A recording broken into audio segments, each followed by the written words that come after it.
you know what time it is. It's time for that crime, baby. So let's go ahead and get some crime music because I'm Jay Lava. I scour the internet so that you don't have to. And we talk about crime at night, homeboy. I don't know where you been, but this the spot to be to talk about that crime. So we gonna kick it off tonight. Uh, we got our mom can't believe both her sons are wanted unalivers. Let's get right on into it, baby. Cause it ain't nothing to do it but to do it. And then you wanted your mom here. Yes, sir. Is he alright? No? No, he's dead. Oh my god, Eli. His brother always trying to complete the truth. This is 19-year-old Eli Chaffin, sitting next to his mother, Tiffany. Both of Tiffany's sons are currently under arrest for their suspected involvement in the murder of Will Johnson. Keep your right hand up with your left hand only. Open the door and get out. I mean, you're going to go to the same cell block, and I'll show you how to do jail chain. But this brotherly bond won't last long, because not knowing who is telling the truth, Tiffany will now be caught in the middle of a crossfire as she sits by, watching her own sons sell each other out. He's a gun freak. If you go to his house, it's everywhere, man. I watched a lot of body cam videos on YouTube. I didn't want Will to kill my brother. Thank you help do that. You've made things pretty rough for your brother. You're responsible. Eli's responsible. You guys are all responsible for looking like that, okay? San Juan County in New Mexico is populated by about 120,000 people who proudly call it their home. Some areas are only sparsely packed with homes with plenty of land in between them. One would normally expect peace and quiet in a spacious area like this, yet on July 24th, 2022, the unthinkable happened. It was around 12 p.m. when a vehicle pulled into the home of 37-year-old William Johnson. William was described as an all-around good guy and said to be expressive with his emotions, for better or for worse. All of a sudden, the locals were alerted to the sound of gunshots. When they looked outside, they spotted a man lying face down in the grass, and that man was William. Whoever did this was long since gone, fleeing the scene in a hurry. By that point, 911 was flooded with calls, much like the one you're about to hear. There's just a shootout. Somebody got shot over here, and I think somebody's either dead or across the street. One of the two. He was walking out of the house, and they just started to open fire on him. It's like a white SUV. I'm the neighbor. I do not want my name used. Gunshots. Less than 5 minutes ago, he hopped into a white, looked to be like a Ford Escape. Police officers bolted to the scene, faced with apprehending the gunman and figuring out what could have possibly driven them to have murdered the victim in broad daylight. While one group of officers inspects the victim's body, another commences a thorough search of the crime scene. William and Sierra, termination of rental agreement, so she was staying here at some point. That's her. That white car out there is hers. So, String got hold of her. Sounds like she has no idea. So String's gonna have her go where you want. A little conversation, see well. Cool. Chris, what up? LA, what up? Here, you take a picture of that. During a search of the victim's home, officers locate a termination of rental agreement for 21-year-old Sierra Collins. How is she connected to William, beyond being a name on a piece of paper? Whatever their relationship may be, a contract intending on getting her evicted is not exactly a good sign. Nevertheless, this gives officers a lead to follow. One such person living in the area pulls up and shares information about both Sierra and William that will prove to be crucial. Are him and Sierra still together? From what I understood, before Sierra went to go to Santa Fe to do her drug testing, so they were supposed to split up because he filed stalking charges on him, everything else in the restaurant. Yeah. That's what the restaurant was on people at the restaurant. So he was 86 from the property, and the last I knew they were splitting up because she was going to rehab and what he was going to do. But she ended up coming back, and then for some dumb reason after I told him, dude, not get back to him, it's not going to work out for you. She got back. I don't know how old they're still together currently, but as of 3 months ago, she got back into that. Is that the last time you saw Sierra was 2 months ago? Yeah. Okay. Yeah, she got hurt. You know if Will had bad blood with anybody? I'm sure he had bad blood with him. Why you say that? Because the attitude of the license of people off back then. Just the whole making babies and stuff. I say that wrong to people. How do you know he was doing? I see him. I witnessed it. From the looks of it, William was not a particularly nice person and had treated Sierra poorly. There is a possibility that she may have been involved in his death, whether directly or otherwise. For instance, did someone have heard about her struggles with William and decided to take matters into their own hands? While a search of the crime scene continues, the police speak to a few witnesses who claim to have seen two suspects escape. Considering how recently the crime took place, they will need whatever information they can gather to get a lead on the suspects and where they may be heading before they have a chance to escape and go into hiding, thereby complicating the case further. I heard pop, pop, pop, pop, which I was like, not sure if that was a gun or somebody setting off fireworks. I yelled at my husband, did you hear that? Did you hear that? Well, he couldn't hear me because the AC's on. So I was by our washer and dryer. I walked through the living room. When I got to this window here, I could see a white, it looked like a later model Ford Escape, a small white SUV was right there on the road. Okay. The passenger side door was open. There was a guy walking towards the passenger side door. He got in, closed the door, and the vehicle took off. Did you happen to remember what the guy was wearing? Could you see it that I well? really couldn't see. So, right, he was tall enough that I could see his head over the fence. Okay. That white vehicle, I mean, he went towards that, it's like hauling ass, I was shooting on. I don't think this guy's involved, but he did say he saw a vehicle head eastbound toward Aztec, a white SUV with a possible some sort of gold stripe on the side. Said it was going pretty fast. You see a Jimmy? Either Blazer or a Blazer or a Jimmy, like the little bigger than full-size SUV. He's saying a Blazer or Jimmy, but should be a full-size SUV. And you get so you own that too. Okay, how long ago was that? 10 minutes, maybe? Between 5 and 10 minutes. When I told him that he was, they just missed me. But I noticed it, because that's what I noticed. He was going so fast. Yeah. And when I was pulling in here off the highway, he was coming out, and he just saw the stop sign, and I said, gee, I said to myself, he went right out of the highway and shot towards Jazz. What's your name? Not only were police able to collect statements from numerous witnesses, but they were also able to retrieve footage of the shooting. The entirety of the shooting was captured by a neighbor's porch camera, and it showed the gunman fleeing in a white SUV, thereby coinciding with witnesses' statements, though their identities could not be determined from this alone. With statements collected from numerous witnesses, as well as CCTV footage of the incident, the police now have a much clearer idea of the vehicle used by the suspects. If they can find that, they will surely be able to apprehend the gunman too. At this point in time, the suspects have escaped the scene recently and are already getting farther away. The more time the police spend tracking them down, the more time the killers will have to cover their own tracks. The police will need to double down on their search for the killers if they have any hope of stopping them from striking again. But there is still something that the police need answers for. According to Sierra's work friend, William had been involved in drug dealing. This in itself could be connected to the shooting, if there is any weight to this claim. For example, William could have gotten himself in trouble with a bad crowd, who decided to teach him a lesson the hard way. Sometime later, the cops contact Sierra and request an interview with her. She agrees, and is given a ride to the station as detectives sit her down in the hopes of helping them get a clear understanding of the case at hand. Who is that he was dealing with on the drug side? I know you know who it is. And I don't know anybody. I don't know who he deals with drugs because I didn't deal with them. I just dealt with it. And I'm not saying that you dealt with him. You told me, yeah, I know who it was, but he's been clean. Who is that person?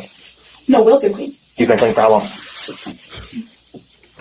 Since like 2 weeks after he got out of jail. So like a couple weeks, maybe 30 days max. Okay. Do you know who he was getting this stuff from? The reason I asked you is that's a great motive. Like a month ago? Whenever, yeah. Who was he dealing with? Do you know? Like, who was he buying this dope from? That's not really my place to tell you. I guess I don't know. Like, why? Because I'm trying to figure out. I mean, he bought dope. You know what I mean? Did he owe any of them? Yes. Okay, who did he owe? He owed. Well, I know he owed the ring. I talked to him this morning. Oh, it's horrible. He owed G money. He owed. I don't know. I mean, anybody to the point where you think they would want to kill him? Like, why would someone want to murder him? That's what I'm asking you. Like, we're not here to play games. We're not here like, maybe he's dead, maybe he's not. He was murdered this morning, and I'm calling you so that you can help me, okay? I'm not here to get you in trouble. Obviously, he's not in trouble. He can't be in trouble, okay? But I need help from you to try to figure this out. Because regardless of whether you agree with what he was doing or not, or trying to help him or whatever, okay, it's highly likely that you have some information that can help me, just based off of people that he would have known, people that would have been upset with him. If someone's pissed off at him or he's having issues with someone, likely he's going to tell you. That's why I wanted to get hold of you. Do you understand where I'm coming from? Why'd you guys break up? Okay. Was he you?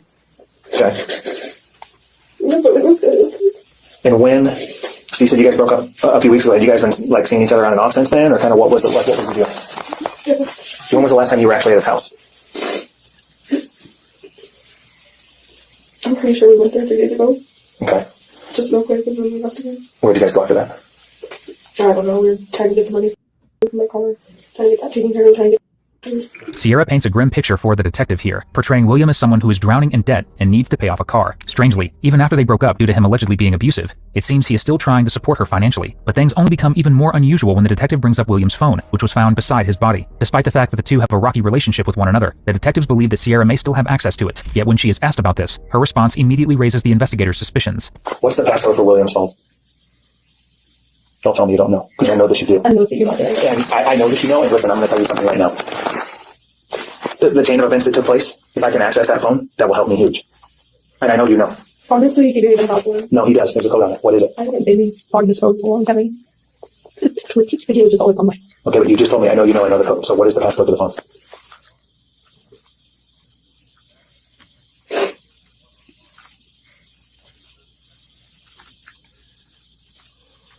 You're not in trouble. You're here to help me. You are here to help me. That's why I called you. Yeah, I know, but then I'm gonna get in trouble. How? For what? I don't know. Cover this shit on his phone. For what? I don't. If you were using drugs with him or any, I don't care about any of that. I don't care about that. Why would you be in trouble for what I see on his phone? I don't know. It's just I probably said anything, so he said anything.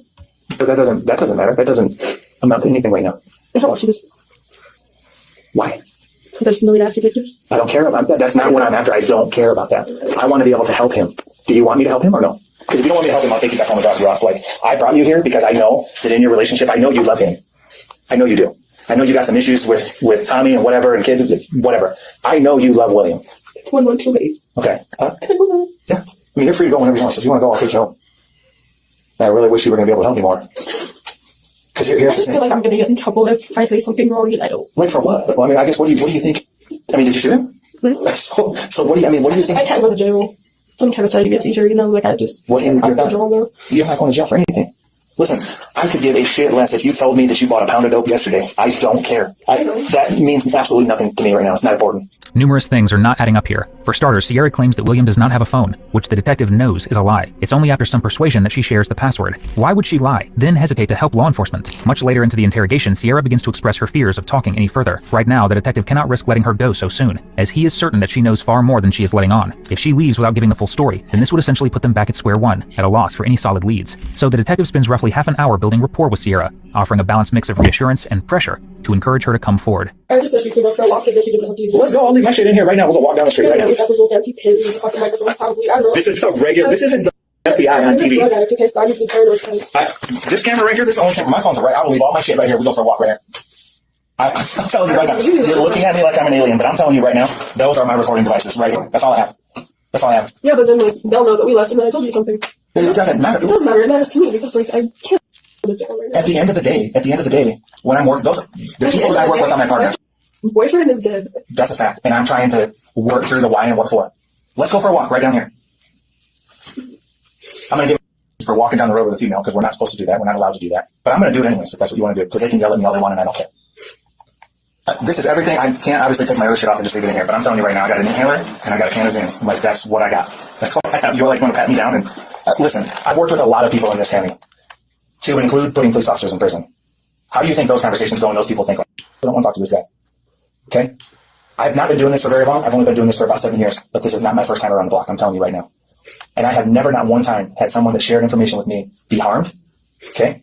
Or for no way, shape, or form, just because I want to be a whole bunch of families are going to be harmed. You know what I mean? Okay, well, that's why I need your help. So, let's go. Let's go for a walk down here.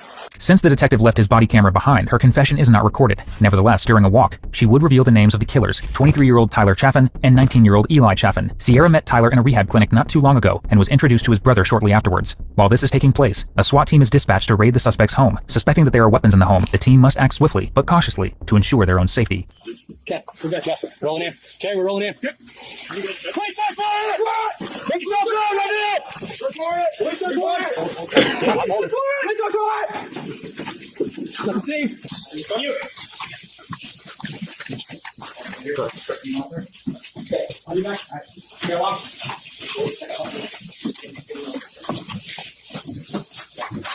Come on, left here.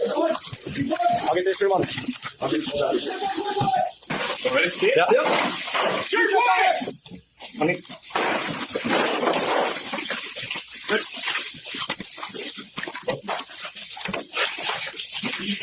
Following an extensive search, the SWAT team finds no signs of the killers here, nor any signs of where they might be at this point. Nevertheless, it is confirmed that the home does contain weapons and ammunition. Any one of them could be crucial evidence. Later that night, the police receive a report of a white SUV. Confident that it contained Eli and Tyler, a traffic stop is initiated, and the vehicle pulls up. Knowing that the suspects are likely armed and have already claimed a life, authorities do not want to give them an opportunity to fight back, so they call in backup units to ensure that the brothers are apprehended without any opportunities for them to retaliate.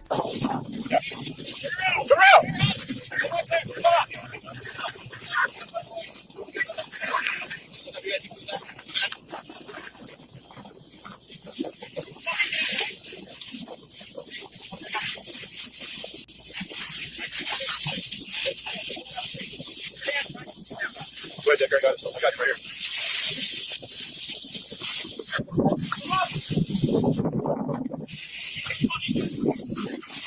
Hey, okay, I got you, string.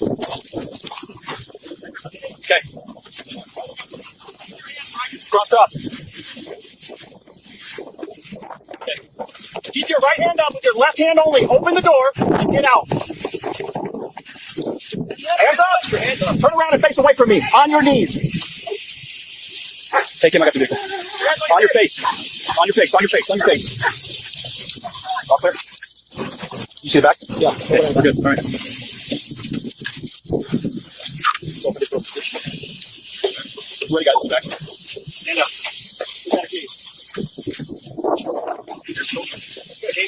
After a tense, high-risk traffic stop, both suspects are arrested without incident and transported to the police station. Finally, they have an opportunity to extract information from both of the suspects. For instance, why exactly would they have wanted William dead, and was Sierra involved in any way? The detectives will have to choose their questions carefully, while remaining vigilant for any signs of deception. Since Eli ends up requesting a lawyer, they decide to call the mother while they shift their attention to Tyler. He then goes on to make a stunning admission.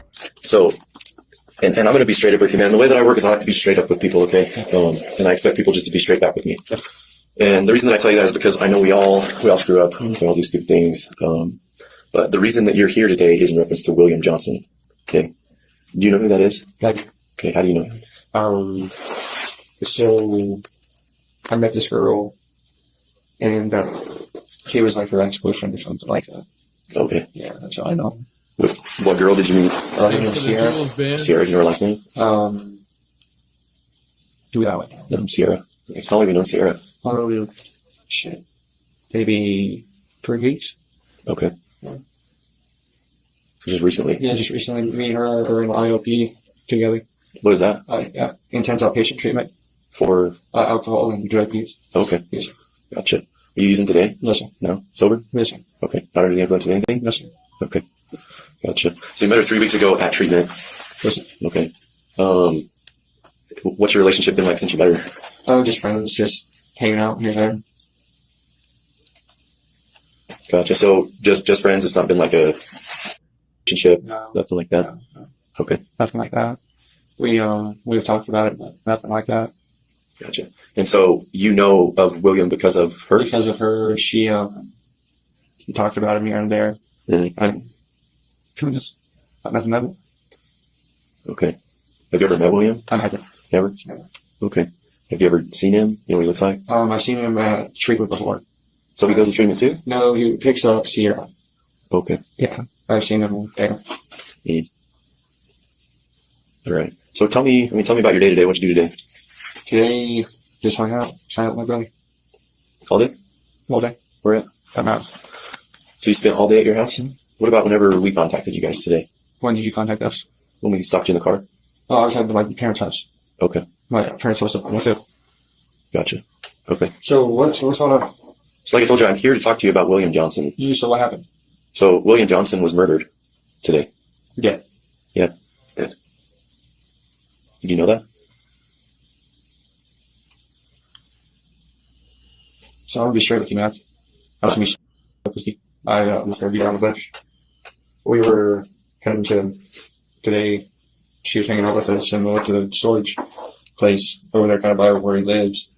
We went to the storage place, and she said, "Hey, it's closing here so fast. I want to check out my car." So I went over, drove next to his house. And this dude, really familiar to me, from the LP picking her up, came out and started approaching the vehicle.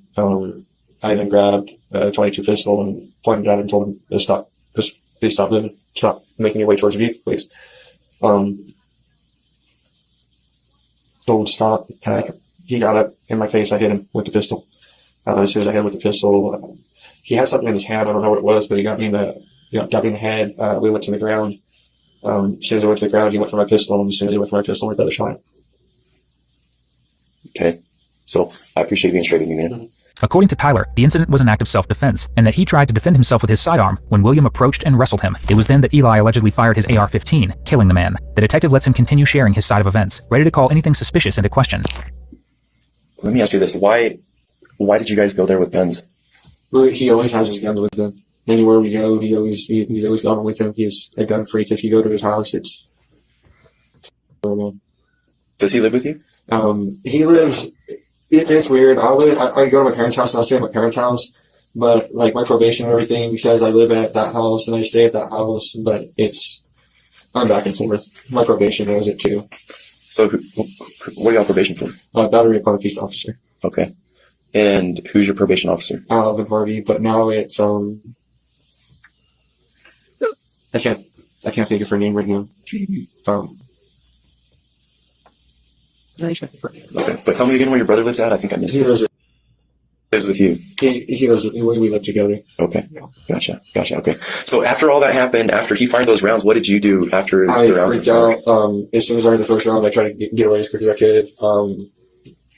We freaked out. We wanted to call the police. They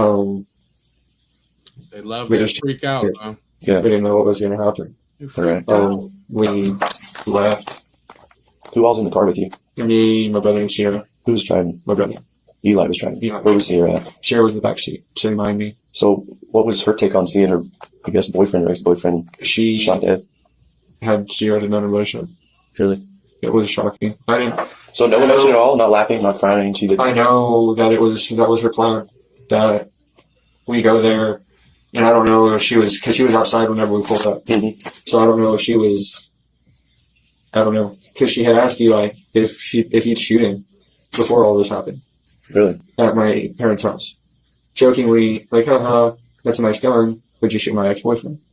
And it was all a joke until today. You know. Mm-hmm.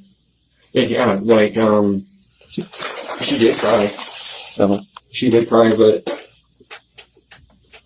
I wouldn't say she was happy that he was dead. I don't know. I didn't think he was dead either. Okay. How many times did he get shot? Like quite a few, man.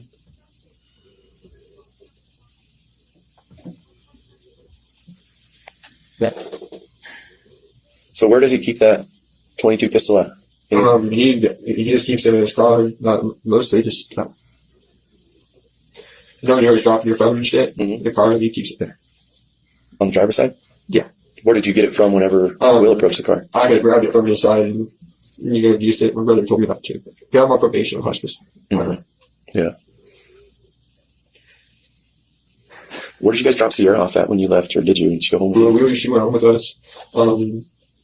We were playing off for a little bit, and she asked us to take her into town and drop her off at one of her friend's house. We did. We went back home and hung out at the house, and we called my mom, talked to my mom, and decided we were going to go and stay at her house so we could go to the pool tomorrow. And that was the plan. That's why we were back in each other. Okay. So how long? So did you guys drive from the scene to your house? Yeah, we drove from the scene to our house. Okay. To White Plant Road to the plot. So you went into Aztec Yes. and then across. Yes. How long were y'all at your house? You think? I mean, I know not exactly. I don't know, maybe 4 hours, 5 hours. I was popping my. I was pretty stressed out. Okay. Yes. Yeah, he's talking way too much not to have counsel. Very bad. To see it, just to see it is different. I would have never imagined. Yeah. So do you know where you dropped Sierra off when you guys went into town? Vine Street. On Vine? Do you know where? Name of the person? Yeah. Do you know the guys got all the tractors on Vine Street? I think so. Yeah. Yeah, right there. That house? That house. Okay. So why is the 22 in the backpack at your house now, or in his room if he normally keeps it in the car? You see, that was him. Normally he has a shotgun, the AR-15, and the pistol in the car. Today, whenever we were going to the house, he just took the AR, and I don't know why. Like I said, it's his guns. Okay. None of them are in his name. They're all in my mom's name. Okay. So he doesn't buy his own guns? Yeah, I think he bought that AR himself. Okay. I do believe. All right. So you can be a pretty persuasive girl. And so, I mean, if she straight up asked you to go over there to shoot William, then you'd be straight with me if that's what she said. No, and that's not at all. And she, like I said, had told and talked to my brother about it. And my brother's like, no, like, we don't gotta, we don't need to. She told us about how he her and did all these bad things to her. And like I said, I barely even know this girl. Yeah. But like I said, I've dealt with her before and she can be pretty persuasive, right? I mean, she's a talker. Did any of that go on, or? Like after the fact, No, I mean like before to convince you guys to go over there. No, it was, let's go look at my car because she's got a motor that she needs to put in her car. The detective now has a potential explanation for why Eli and Tyler had visited Sierra in the first place. Apparently, they were asked to fit a motor in her car. In her interview earlier, she did mention money issues involving her vehicle. Nonetheless, a number of details catch the detective here by surprise. For example, Sierra supposedly did not cry when William died, but then Tyler contradicts himself by saying she did cry. In addition, she had joked about asking the boys to shoot her boyfriend, and he points out that she told him that he had assaulted her in the past. With all of this in mind, those jokes are starting to sound more like a deliberate request to get rid of William. It's not long after this that Tyler shares an even more alarming statement. Anything else you think might be important? I just thought it was tricked. By who? Sierra.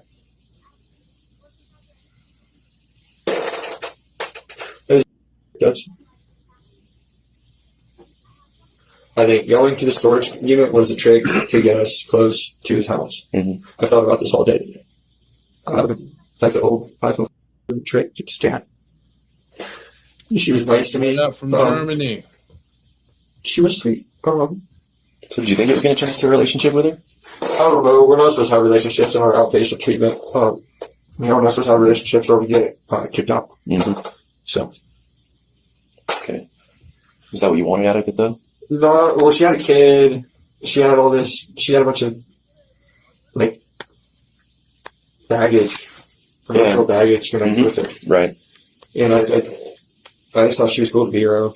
The more Tyler talks about Sierra, the more it sounds like she is the mastermind behind the whole case. She may not have been the shooter herself, though it appears she definitely had a hand in getting the two brothers involved. The detective moves over to the interrogation room with Eli, where the suspect's mother, Tiffany, is sitting. At first, she doubles down on legal representation, but when Eli is given a chance to explain his story, she gives an unexpected response. Protect yourself and tell the truth.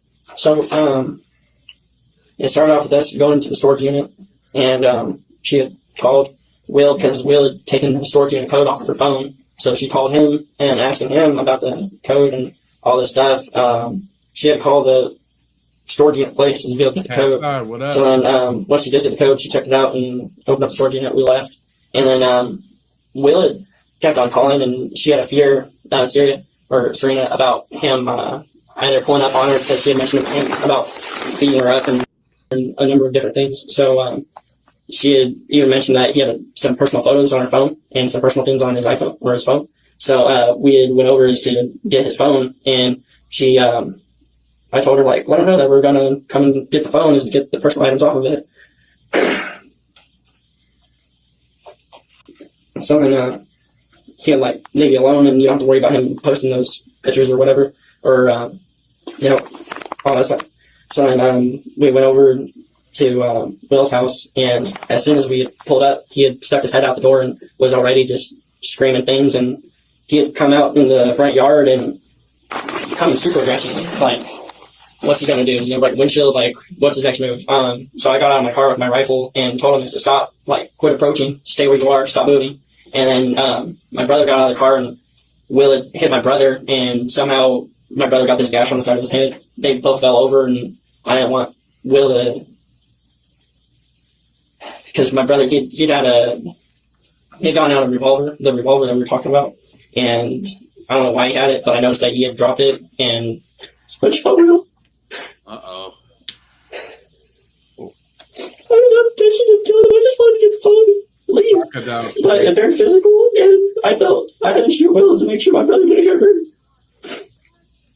Those boys are always trying to push each other. Uh-oh. Is he alright? No? No, he's dead. Oh my god, Eli. The detective has picked up on an inconsistency in the brothers' stories. Tyler implies that they were going to work on a car, while Eli states that they were trying to get compromising photos of Sierra off of William's phone. So who is telling the truth here? Right now, Eli seems like he isn't being entirely honest, as he claims that Tyler lost his weapon during the altercation with William. What he doesn't realize is that Tyler admitted that he never lost his grip on his sidearm during his lengthy interrogation. Now is a perfect time to reveal this. So I already talked to Tyler. Yeah. He told me he never lost possession of the handgun. He maintained it in his grip the entire time he was there. Okay. So he never dropped the gun or anything? No. Well, I assume then at that point, Will was going to pry the gun out of his hands because they're both on the ground. One of them's got a gun that's like a freaking revolver. Yeah. One of those easily accidental guns, besides like a clock. Yeah. So look, Eli, here's the problem that we're going to run into, okay? So you and Tyler went over there to to take Will's phone, right? Just get the photos off of his phone. Just voluntarily, take personal right? things off his phone. Right, but you went over there voluntarily to do that. This obviously evolved into something different, something way bigger than you probably ever imagined. But you went over there with guns. Yeah, he needed to just for shut up. self-protection, for protection of myself, because she had even already mentioned that he had kidnapped her and he had beat her, so I wasn't looking forward to getting beat. So you went over there to teach Will a lesson? No, I didn't want to go over there and kill Will. But you wanted to teach him a lesson. Why would I want to just teach him a lesson? I just wanted to take he raped Sierra and he had nude photos of her? That's her personal business. I don't like girls. Because all I wanted to do was take the personal photos off of his phone, but things went to another level where Tyler and Will got into a physical altercation, and it appeared from my angle Will was going to get that gun out of Tyler's hand somehow and use that on Tyler. That's from my angle of where I was at. Okay. Let me ask you this. Why, when Will came out, why didn't you want us to leave? Because we wanted to settle it, right? Because he kept on calling her and all this stuff. So we wanted to be able to talk it out. And, but based on what you've heard from Sierra, did you think he was a guy that was going to talk anything out? He was kind of having a conversation over the phone. I assume we get over there, we can maybe talk it out, but things didn't work out the way how I wanted them, or we wanted them to go. So, yeah. At this moment in time, the authorities are convinced that Sierra manipulated the boys into ending William's life. Following this, the interrogations are wrapped up and both Eli and Tyler are jailed. However, Tyler voluntarily asked to speak with detectives again in a follow-up interview. Could he be willing to share more information about the crime? If so, they will need to bring up some information that they are still highly skeptical about and need clarity on. When you went and drove over to his house, yes, you guys went there for a purpose. We went there for her car. I wanted to see what kind of car she had. Okay, and if you guys roll up and he's there, in my mind, if there was no plan, you guys just should have left. Oh shit, he's here, let's go. But Tyler, you got out of the car. Nobody made you get out of the car. Nobody made you pick up a gun. Nobody made you point it at him. Nobody made you hit him with it. And hit him so hard that it broke the damn trigger guard. Damn. Like, I would imagine you gotta hit somebody pretty hard to do that. I don't know if it was already broken before. It could have been broken beforehand. Well, regardless, it was a fully functioning gun whenever you took it over there, right? Trigger guard intact. So much so that the gun trigger guard was intact. So much so that the gun went off, right? By you maybe not meaning to, maybe you meant to. I don't know if it was a warning shot, because at this point you've told me a few different things, and so I'm not sure. I'm just trying to be straight up honest with you. I really am. I know she wanted to do gun. I know that. If you do that, plans of what was going down, we didn't plan. Hey, let's go over here and shoot this guy. It was, let's go over here and see if we can get my car. And it ended up escalating. I got out because I was afraid that he was going to shoot us. He's like, I don't know if he was armed. I thought he was armed. I wanted to call the police. Why didn't you? Because they didn't want to. And my brother was scared. Stupid.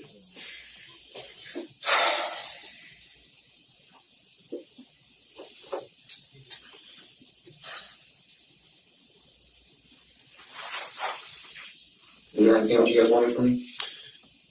So, Tyler, you keep telling me that you're going to be straight up with me. Yes, sir.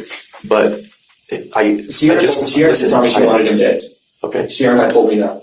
She had told me she wanted him dead, and I said, no, I'm not the guy for you. I never offered, I never said, hey, I'm going to kill you. Well, you went over there and the opportunity presented itself, and then you and Eli became those guys. I wanted to find him. Okay. When I talked to you, was it 2 days ago now? You told me that Sierra was just your friend. Yes. Okay. And it had never turned into anything more than just being friends. Right. And you denied that it was ever any sort of relationship, right?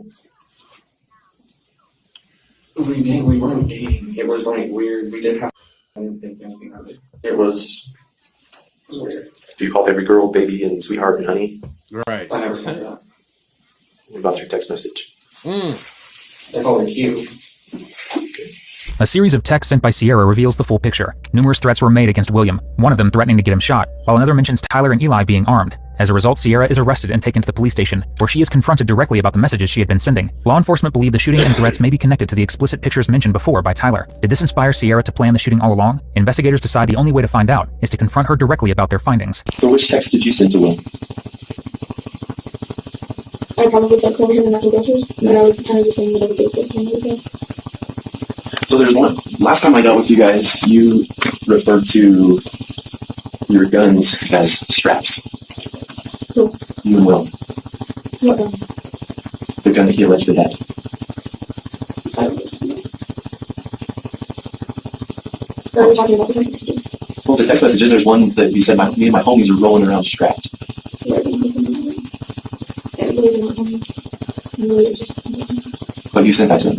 But then there was another text where you said that you have some homies that are going to shoot you in the face. You may not be that exact verbiage, but... I was just trying to get anything around. That's it. Yeah, but you know what happened? I know you know what happened. But why do you think that happened? I mean, I know, but he sent you nude pictures of yourself? I didn't think about that. Is that the biggest thing that triggered the event? You go over there? I don't know, I didn't even pay attention to the way you sent me, because he was just trying to send me shit to me. Because, well, That's when I kept my phone, like, I didn't want to get to see this stuff like this, and I was like, it's a fucking Christmas shit.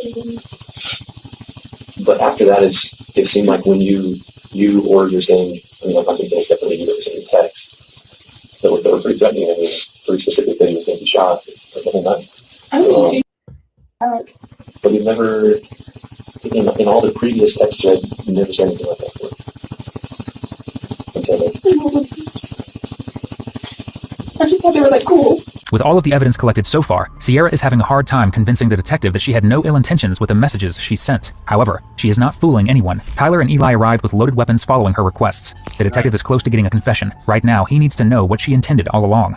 Whenever you send text messages like that to Will, and then proceed to go over to his house with your homies who are strapped, You didn't know that I was sending text messages to you? and William ends up dead because they shot him. It kind of seems like an orchestrated plan to me. Was it? Well, that was the stuff. Was it a joke about What do you mean? shooting Will? Like, between me? Between you and Tyler and Eli? And something must have been said at They some were point. happy with. Because of something you said? I mean, these guys didn't know Will before they met you. The info they got about Will came directly from you. I didn't want Will dead. What did you want for Will? Did you want Will to be caught lesson that day? And here come the waterworks. You left in the car with them. I didn't know. What do you jump on a phone? What do you mean you had no choice? They told you you couldn't get out? They said you got on one. You see, I'm not saying that you are the one that went over there and pulled the trigger. But some of your actions directly impacted the way all that turned out. I didn't know they were going to do that. Well, you can sit here and deny and tell me that you didn't tell them where you went, you didn't direct them to go there, that you didn't know that they had guns in the car. I never said that. The reality of it is you did, because you had already sent texts way prior to that your homies had straps. And they didn't send those text messages because those two never referred to their guns as straps. You and Will are the only two people I've ever talked to in my 10-year career that ever referred to their guns as straps. So I know that you know they had guns in the car. I know that there was one in the car. Like I said, I already know you know. Okay? So, right now, you're not going to be able to leave. I still have to finish up some stuff on that arrest warrant. Sierra, it's done. Okay? Will's dead. We can't bring Will back. Sierra Collins was arrested for first-degree charges of accessory to murder and conspiracy to commit murder. However, she would be hospitalized for undisclosed medical problems and eventually died in September of 2024. As a result, her charges were dropped. Eli Chaffin pleaded guilty to voluntary manslaughter, according to local courtroom reporting, while Tyler Chaffin pleaded no contest to second-degree murder and being a felon in possession of a gun. They were sentenced to 6 and 15 years in prison, respectively. What? Wow.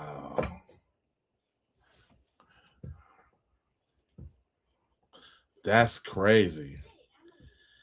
Whoo. All right. Well, we got cop discovers husband executed during a welfare check. Let's jump right on in. Hey, did we have contact with her? Detain her, put her in the car. I'm gonna go this side. Hold your hands up for me. I'm gonna open the door. Inside this family home in Pace, Florida, a father is about to discover his 33-year-old son-in-law, Douglas Davidson, dead on the kitchen floor. Outside, his daughter Chloe sits handcuffed in a police car. Do you have any weapons or any firearms on you? No. There really is no winner or losers. It's us just losers. As investigators reconstruct every moment leading up to the shooting, Chloe suddenly stops talking. The evidence refuses to match her claims, and the case becomes a battle between murder and self-defense. He got the gun. He got his gun. I thought he was going to kill me, and I shot him. I said, "You what?" He said, "I shot." First thought was, "Well, call 911. You know, don't call me. Don't call 911." despises cheaters. The worst thing in her book is a cheater. Yet one person who saw the couple just moments before they entered the house is unknowingly holding the detail that could reveal what truly happened behind that front door. So we're riding, and then all of a sudden, boom, she jumps up forward, and I don't use profanity, but I hear, what the heck are you doing? Get up, move away from me. I was like, whoa. It's just after 1 a.m. on New Year's Day 2023 inside a quiet family home in Pace, Florida. After a night out celebrating, 33-year-old Douglas Davidson and his wife, 32-year-old Chloe, return home from Pensacola. But within minutes, what starts as a late-night argument is about to spiral into a deadly confrontation, leaving seasoned detectives searching for the truth.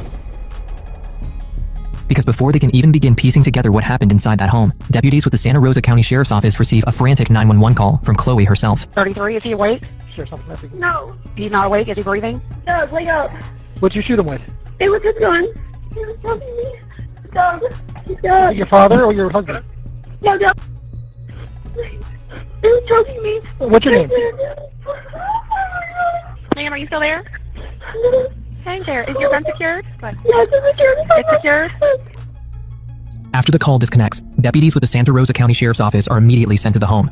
And at first, it looks like help is already close by. One of the nearest deputies is only nearby, dealing with what seems like a routine abandoned vehicle call. But that small detail changes everything, because the moment the radio comes through, that ordinary call is dropped, and the deputies is redirected to something far more urgent. That's us. 66.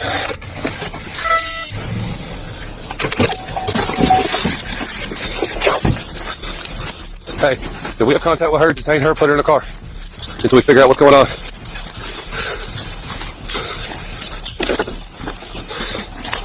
I'm gonna go this side.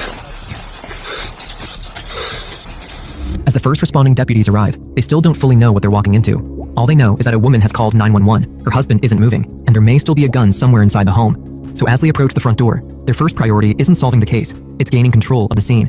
They try to communicate with Chloe from outside, needing to get her detained safely before anyone else can be hurt.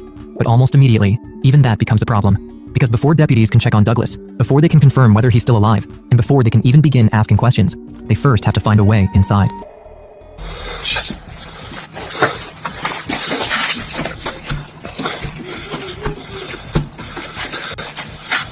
Ma'am, can you open the door?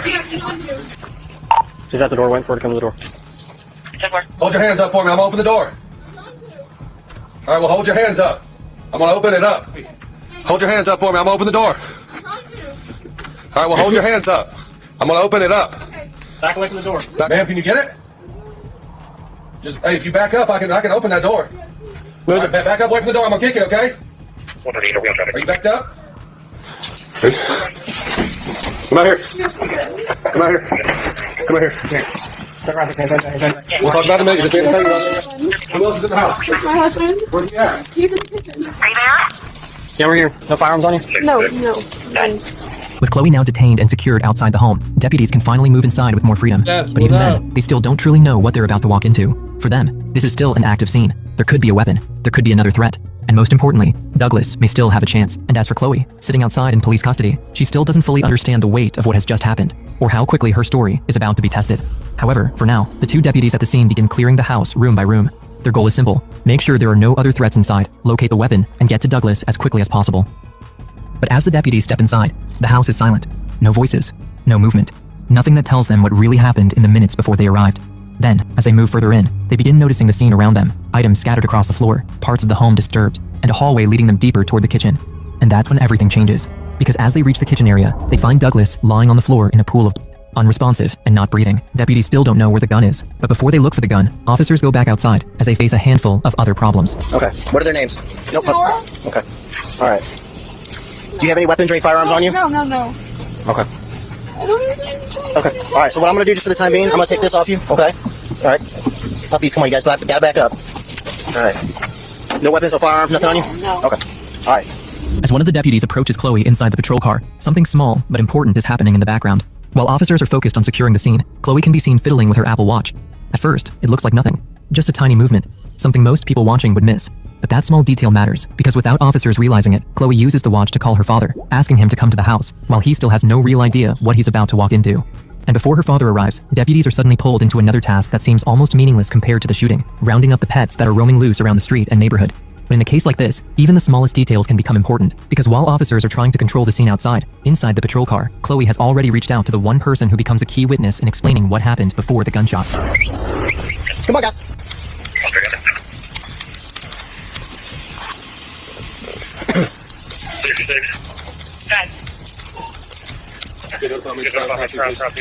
Oh, let's try to get them dogs in the bedroom. Eventually, deputies manage to get all 5 pets secured in the backyard, bringing at least one small part of the chaotic scene under control. But the moment that task is finished, their focus shifts straight back to Chloe. So officers return to the patrol car to speak with Chloe, hoping that now, with the immediate chaos settled, she may be able to give them the first real answers about what happened inside that home.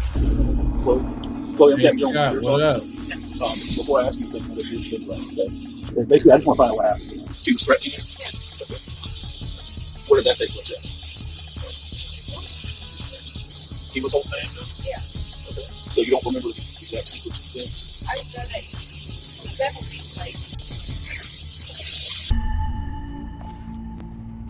Chloe eventually gives deputies her side of the story, but only briefly. She claims that earlier that night, she and Douglas had been out celebrating New Year's Eve, and that on the way home, an argument began between them.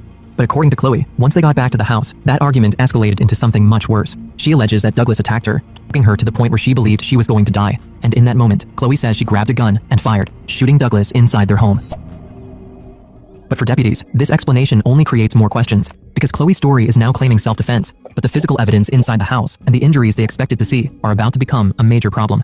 With Chloe now claiming she had been attacked, one deputy makes an important decision: to photograph her exactly as she appeared that night. At first, it may seem like a small step, but in an investigation like this, those photos could become crucial, because if Chloe was saying Douglas had hit her and attacked her, detectives would later need to compare her story to the condition of her body at the scene. Were there marks on her neck, bruises, scratches, any visible injuries that matched what she was describing? By documenting Chloe immediately, officers were preserving the one thing that couldn't be recreated later. With the images captured, one of the officers at the scene had been looking for the weapon.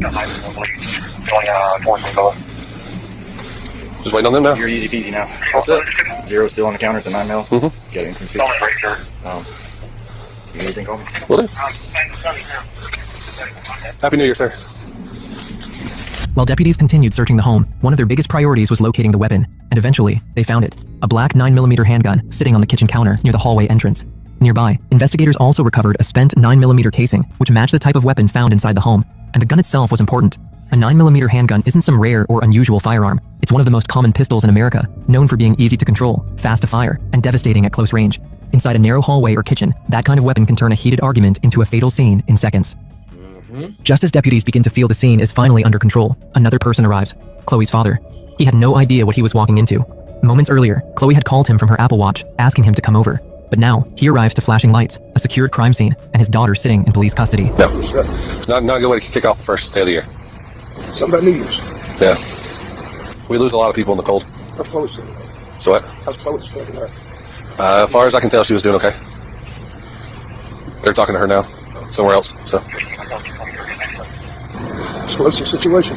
Yep. You got that. And there really is no winner or losers. It's us just losers. Everybody lost. Eventually, deputies make a decision that seems simple at first. Chloe and her father are both going to the station. For Chloe, the reason is obvious. She is now the main suspect in a shooting that has left her husband dead. But her father is different. He isn't being treated the same way. Officers don't know it yet, but he may become one of the most important voices in the entire case. Because he knows Chloe, he knows Douglas, and he knows what had been happening behind closed doors before that night.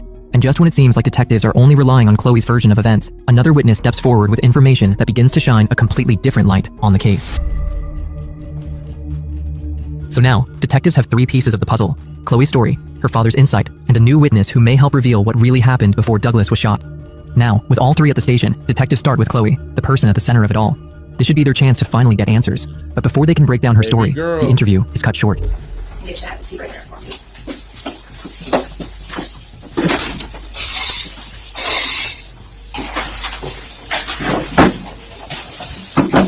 So, before we start, I know this is very ready. I need an attorney. Okay. Alright. No, Zach, honestly, I'm so drunk right now, I don't even remember what happened.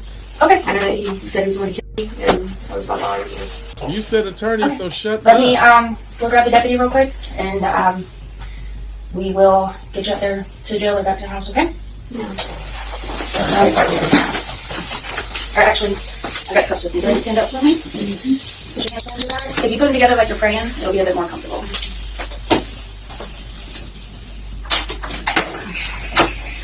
So, real quick, can I just check your neck real fast? So we'll go ahead and get you out there to the deputy's car, okay?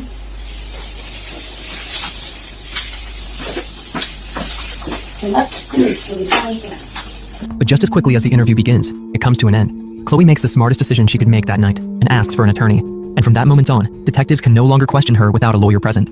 That protects Chloe, but it creates a major problem for investigators. Their main suspect has stopped talking before they can challenge her story. But detectives are not out of options, because if Chloe won't explain the relationship, her father might.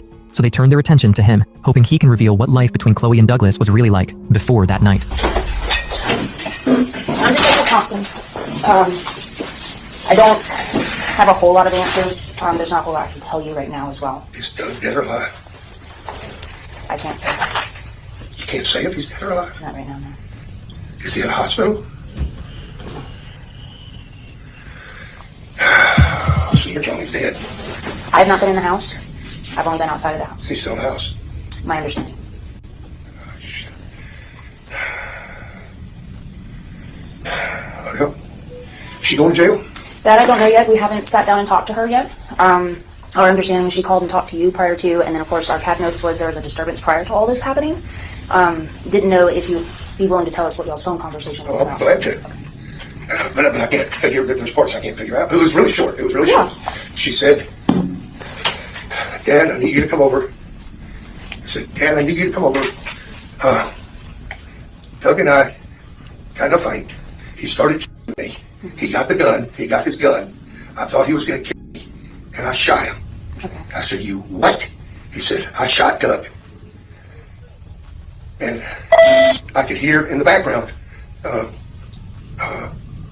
police radio or EMS or somebody. Okay. Somebody I could hear in the Cynthia, background. what up? So, because my first thought was, well, call 911. Don't call me. Don't call 911. But I could hear the radios in the background, so there's no need to say that because 911 is obviously being called. Okay. And I said, okay, I'm on my way. And that was the conversation. Okay. And that's bad for them to be drinking. Have they been having issues? Yes, they have been having issues. Did we? Did they seem okay when they dropped off the kids, or did it seem like it? I don't remember this one. No, they were fine. They were fine. They were. It's been good. They have had issues. I'll tell you. Okay, LA, thanks for keeping me on track, because I be watching. I guess they had issues. I don't remember that. And, it was good to see them Christmas. Really get along. Really good. Okay. They've had. Oh Lord, can I tell you stories? How long have they been together? I won't say 11 years. No, 12. This one's 12, real 12 and a short. half years. Okay. They've been married, I think, 7, 8 years. She wanted to be a deputy sheriff. Her, what she wants to do is what you're doing right now. That's been her goal in life. When she was in high school, she spent more time in the school resource office than anywhere. She got with Doug, and it wasn't too long after that. Doug wasn't up on it. I wasn't having any part of her being a sheriff because it's a deputy, because it's too many. It's a male-dominated type of environment. He wasn't having any part of that. He didn't like the idea of it. But still, that was what Chloe wanted to do. Doug, I always thought was a really good husband. Okay. I need a cigarette. Do you have some out in your car? Yes, ma'am. Okay. I need a cigarette. I'll sit there and I'll tell you. Better not smoking. That's why I need a cigarette. Chloe and Doug have always been I thought, a good couple. And they've never really had issues. Doug has always been very possessive of Chloe. Okay. But like I told Doug, and I told him several times, so Chloe she despises any cheaters. She despises cheaters. The worst thing in her book is a cheater. Chloe's father doesn't give detectives a confession, but he gives them something almost as important: context. He explains that Chloe and Douglas had been together for a long time, and like any couple, they had arguments. But lately, things had been building. Chloe had recently failed her exam to become an officer, meaning the career she wanted had suddenly fallen apart. And according to her father, that had left her upset and embarrassed. Then he adds one detail that changes the tone of the interview. He says, Chloe hated cheaters. And suddenly, detectives have a new question. Was this really about self-defense? Or had jealousy, alcohol, and everything going wrong in Chloe's life pushed that argument into something far darker? However, detectives couldn't take Chloe's dad's story at face value. Her father had given them background, Chloe had given them a self-defense claim, but neither of those told them what actually happened in the final moments before Douglas was shot. So investigators looked for the last neutral person who saw them together before they got home, and that's when they found out Chloe and Douglas had taken an Uber back from Pensacola. At first, that might seem like a small detail, but it could change everything, because the Uber driver may have seen how they were acting, whether they were arguing, how drunk they were, and whether anything about Chloe's story matched what happened before they walked through that front door. This was towards the end of the evening. I had a ride. That ride canceled, and then another one popped up, and it was the show the name Doug. Doug popped up. Okay. So he ordered it. It was over at Seville, so I was already headed down that way anyways. Right. When the ride canceled. So as I'm headed towards there, I pick them up. I can't find. I circle around. They're not where they're supposed to be or whatever. He calls me. I'm circling around, and I'm like, where are you? Where are you? Where are you? So he finally comes up to the Jeep, and then he's like, hold on, I gotta go get her. So he goes to leave her to get her, and then that's when they jump in the back of my Jeep. I open the door, and then they sit behind me. Okay. I was under the impression, just based on, I wasn't trying to listen because I had music on too, and so we were listening to music. But I was under the impression that there was. She was saying that basically she was saying he did it, and he was trying to allude that, he had told her about it, or I've already told you about this, and that's just what he said. And I'm trying not to listen, but I'm starting to put two and two together. This is what's going on. So I'm like, oh man, I'm in the middle of something like that. Yeah. So we're riding, and then all of a sudden, during one of the songs, I can't remember what it was, but it was just a slower song. But all of a sudden, I just see that she's jumping forward, both feet are going forward, and I'm like, well, I'm sitting in the driver's seat. It's very foggy out, so I'm paying attention to the road. Yeah. I've got music going on. I'm trying to just focus on the road because they could give me a bad rating if I miss a turn or something like that. So I'm always cautious about that. So we make it, and then by then I'm probably 10 minutes into the ride. Yeah. 10 minutes or so into the ride. So boom, she jumps up forward, and I hear, I don't use profanity, but I hear, what the F are you doing? Yeah. And it was like, I heard, shut up, leave me alone, get away from me. And I was like, whoa. So I'm driving, and I'm like, she jumps forward, and now she's making her way to the front seat. And I'm hearing that, and I'm just like, okay. Now, keep in mind, this is a guest, so I'm still I'm working the tips. I'm not going to sit here and say, hey, stop everything. What's going on here? Let me separate these two. This is a situation where thank you for they're going through something, an infidelity. I just went through it myself, and I'm seeing it, and it's at the very conclusion of the ride. And so it's like, by this time it was probably 121. Okay. I know that because of when the song kind of was coming on. There was a song that was ultimately kind of coming on, and I looked at my YouTube history to see what time did it come on, and that's when it did. So that song was the one I drove off to. Now, with each interview adding a new piece, detectives begin to see the picture more clearly. Chloe had already admitted she was drunk and claimed she couldn't remember everything. Her father had explained that her relationship with Douglas had been tense, that arguments were happening, and that Chloe had recently been under pressure after failing the exam for the career she wanted. But then came the detail that made everything more complicated. Her father said Chloe hated cheaters, and according to the Uber driver, there may have already been tension between Chloe and Douglas before they ever made it back to the house. So now, detectives weren't just looking at a shooting inside a kitchen. They were looking at everything that led up to it. The drinking, the arguments, the possible jealousy, and the pressure building during that ride home. Because if Chloe's story was true, this was self-defense. She claimed Douglas attacked her, that she thought she was going to die, and that she fired the gun to protect herself. But the deeper detectives looked, the less simple that explanation became. There was alcohol involved. There was tension in the marriage. There were possible issues of jealousy and disloyalty. And there was a version of events that investigators felt did not fully match the physical evidence. So detectives had to consider a much darker possibility, that this wasn't just a sudden attack. It may have been the result of a night of drinking, arguments, jealousy, and pressure building until one moment inside that kitchen changed everything. In the end, Chloe Davidson was arrested and charged with first-degree felony homicide and a second-degree felony weapons offense. But based on the records available, there was no confirmed public sentencing outcome yet. Hey, Damn. Now, that might have been a part of that medley that we had the other day, so I do apologize. I forgot I did play like a long block of them. But I got another one, though. Ooh-wee. Brother realizes sister hid daughter's body in the basement. Ooh. Can I help you? How are you doing here? Working. Is it Well, my bad. Can I help you? How are you doing here? Working. Is it child here? No, there's not. The only child that's here is my 13-year-old grandson.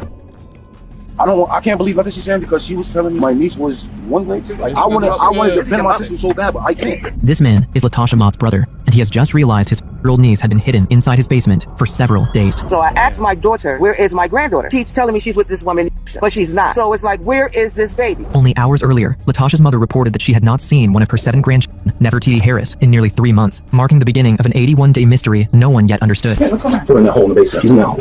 Yeah. Oh, dude, are you kidding me? As police began searching for both Nefertiti and Latasha, they went from house to house, only to realize they had been pulled into a calculated game of cat and mouse. And just when officers thought they were closing in, the search would uncover a basement cover-up, a hidden accomplice, and a truth far worse than anyone was prepared to find. It's abandoned. She's crazy. She brought me right to in here trying to do the right thing. We're getting tossed all over like freaking ping pong balls. Why are you touching me? Because we need to figure out what that's what I should do. I'm not. The story is still that she put a bunch of Russian and stuff on top of it. On March 23, 2024, at approximately 12:50 p.m. in Syracuse, New York, the The Syracuse Police Department received a concerning report from a woman named Keontae Mott, claiming that she had not seen her granddaughter, Nefertiti Harris, since January. She explained that her daughter, Latasha Mott, had 7 children in total, all of whom she had contact with except Nefertiti. And as police made their way to meet Keontae, she would reveal information so concerning that officers quickly realized this would not be a simple missing child case.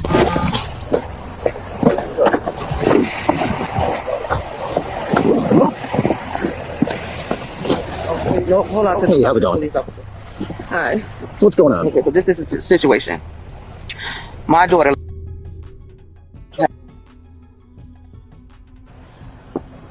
has a lot of kids. So, quote unquote, she was supposed to have been letting godmother, who is Neo, take care of her. That was supposed to have been an agreement. When I told him about the situation, I got it. When I told him about the situation, got in touch with Facebook to ask her if she had my granddaughter. She didn't respond back. That was about a month or so ago when that happened. So she just texted me last night and stated that she does not have my granddaughter and that she has not seen my granddaughter. So I asked my daughter, where is my granddaughter? She keeps telling me she's with this woman, but she's not. And she also told me that she was with the other grandmother that's in Georgia, but she's not.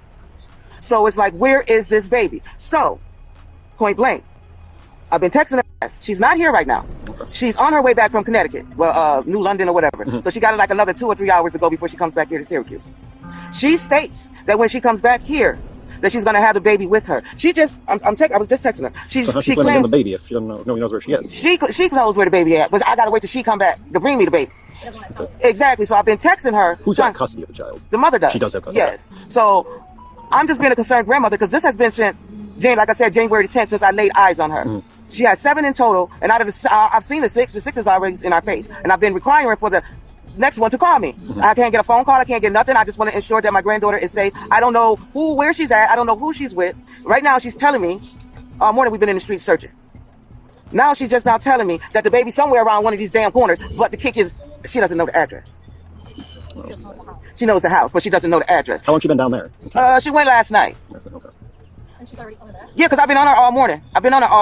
The baby's godmother made a post on Facebook, got my granddaughter as missing and all this other stuff. So then I got other family members and everybody blowing me up. And I don't have the questions because the only thing I know is you stated that she's with me. That she has not laid eyes physically of her from the child, in which you're still yelling she was with me. So now you're saying she's with somebody else. Right, so why are you lying? If anything, you can lie to them. I don't care about all that.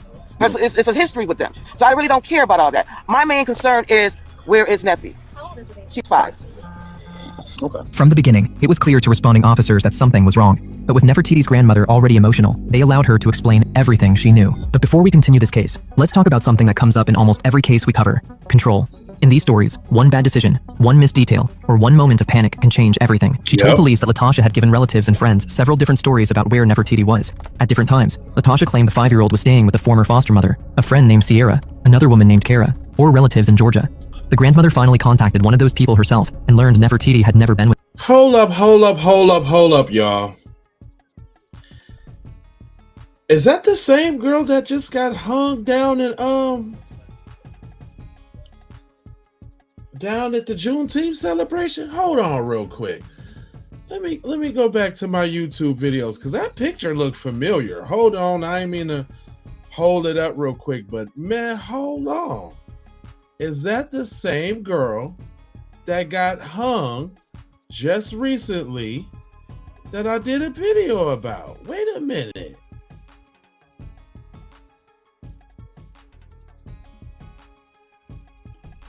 Wait a minute, y'all. I got to go back. Because if I don't, I'ma forget. That was several videos ago, but let me just scroll back real quick, y'all. I got because it looks like the exact picture that I used for the thumbnail. Wait a minute, y'all. Hold on. Wait a minute. Oh, wow, they look similar. Don't that look like the girl in the picture, y'all? There you go. Oh, you can't see the picture that well. That looked just like the girl in the picture of this one. Hold on, y'all, real quick. Let me go back a little bit. Look at that. That's the same picture. I know I ain't crazy. That is the same picture in the same outfit. What are y'all talking? I know I ain't crazy. That's the same picture in the same outfit. Whoa.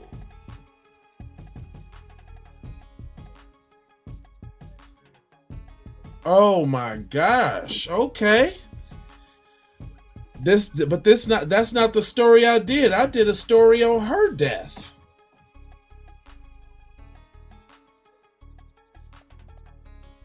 Wow. Okay, I got to see how this play out.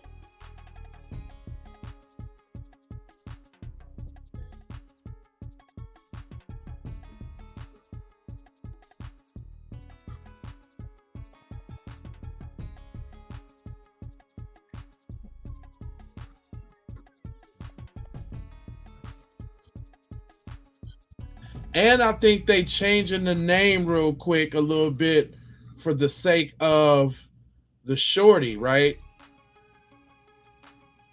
Because the name is similar. It's not exactly it.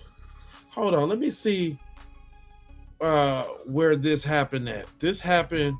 Okay, this happened. She got killed in Miami, but she had traveled from somewhere to go to Miami on a trip. Let me see if I can find that out real quick, but I'm gonna let it keep playing.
Uh-oh, y'all.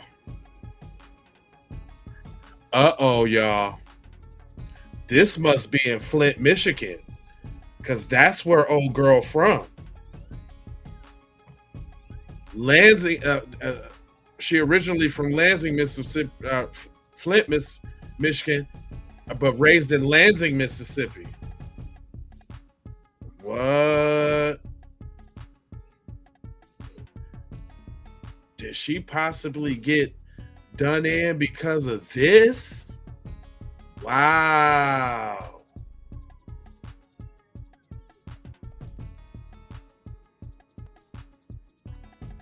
Oh no, sound. I'm sorry. Hold on real quick. Let me refresh the joint. Sometimes I don't know what happened, but yo, hold on real.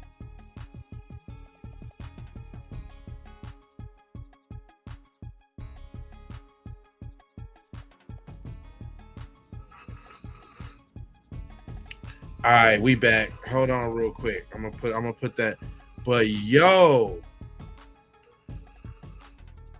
no, Lansing, Michigan, where it's cold at, where the snow at right now, where they're standing. That's why I wanted to check and see where old girl was from. I knew both of those pictures. That's the same picture as the girl on the thumbnail that I just did for dying here recently. I know what I was talking about. Now I'm like, oh, did somebody catch up with her at the Juneteenth? Oh, over her daughter?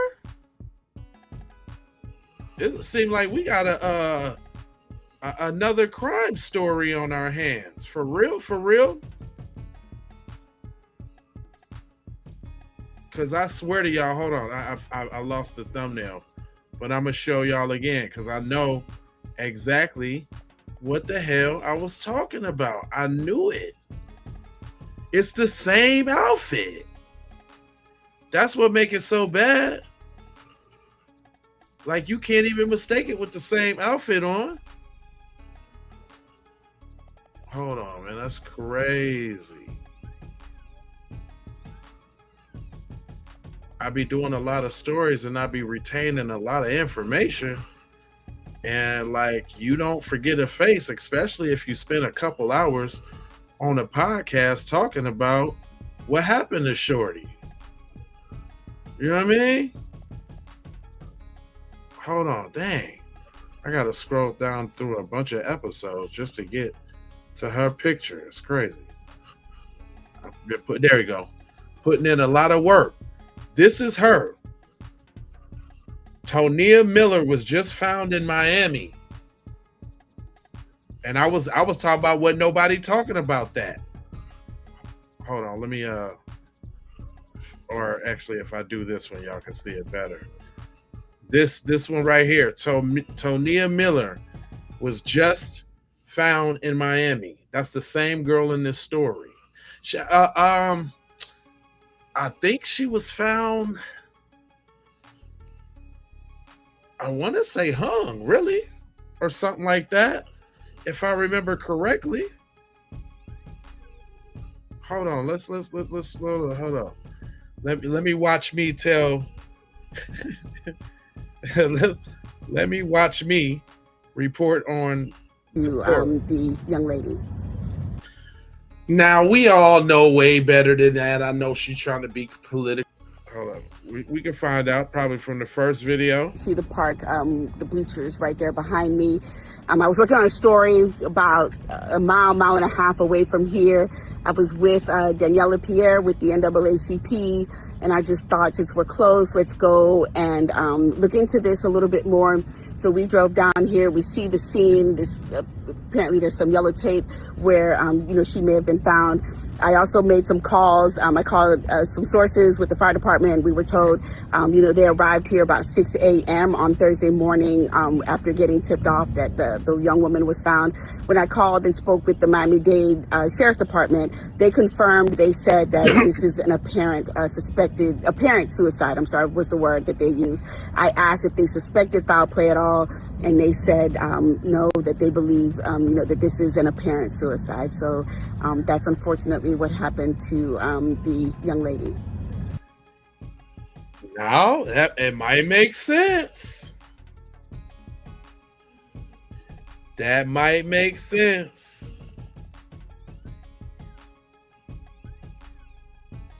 Hold on, let's see how this turned out. Yeah, we'll see how this turned out. If that's what this is. You're right about that. Let's see how this turned out. Yeah.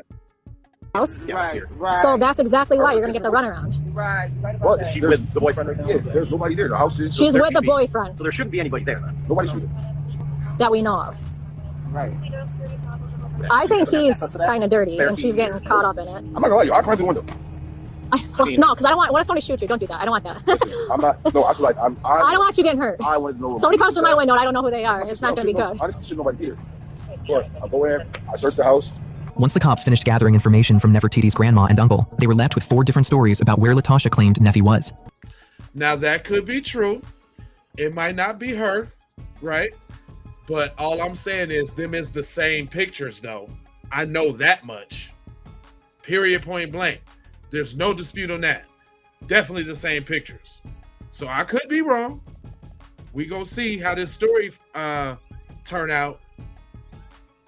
But them is the same pictures. I know that, unless whoever did this little crime thing just used the wrong image. That's crazy. Crazy. Sierra's house, who was Latasha's old school friend, Neffy's former foster mother's home, Kara's house, who was Latasha's other friend, and her paternal grandmother's home in Georgia. They began with Neffy's grandmother in Georgia, who said she had not seen Neffy in months. And when officers checked Latasha's claim that Neffy had also started school there, they found no transfer or enrollment records, ruling the Georgia story out completely, leaving them with 3 other addresses to check. Before following Latasha's remaining stories, officers began with the last homes where Neffy was known to have lived. Though as they would begin looking for Neffy, the further they went, they would soon realize this case was far beyond their depth. Are these from them? I don't know.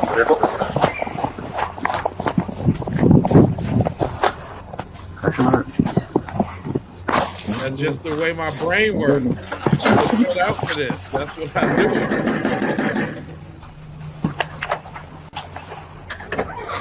It's abandoned. Syracuse Place! This is filthy. Nothing? Oh shit, there's mice. There it is.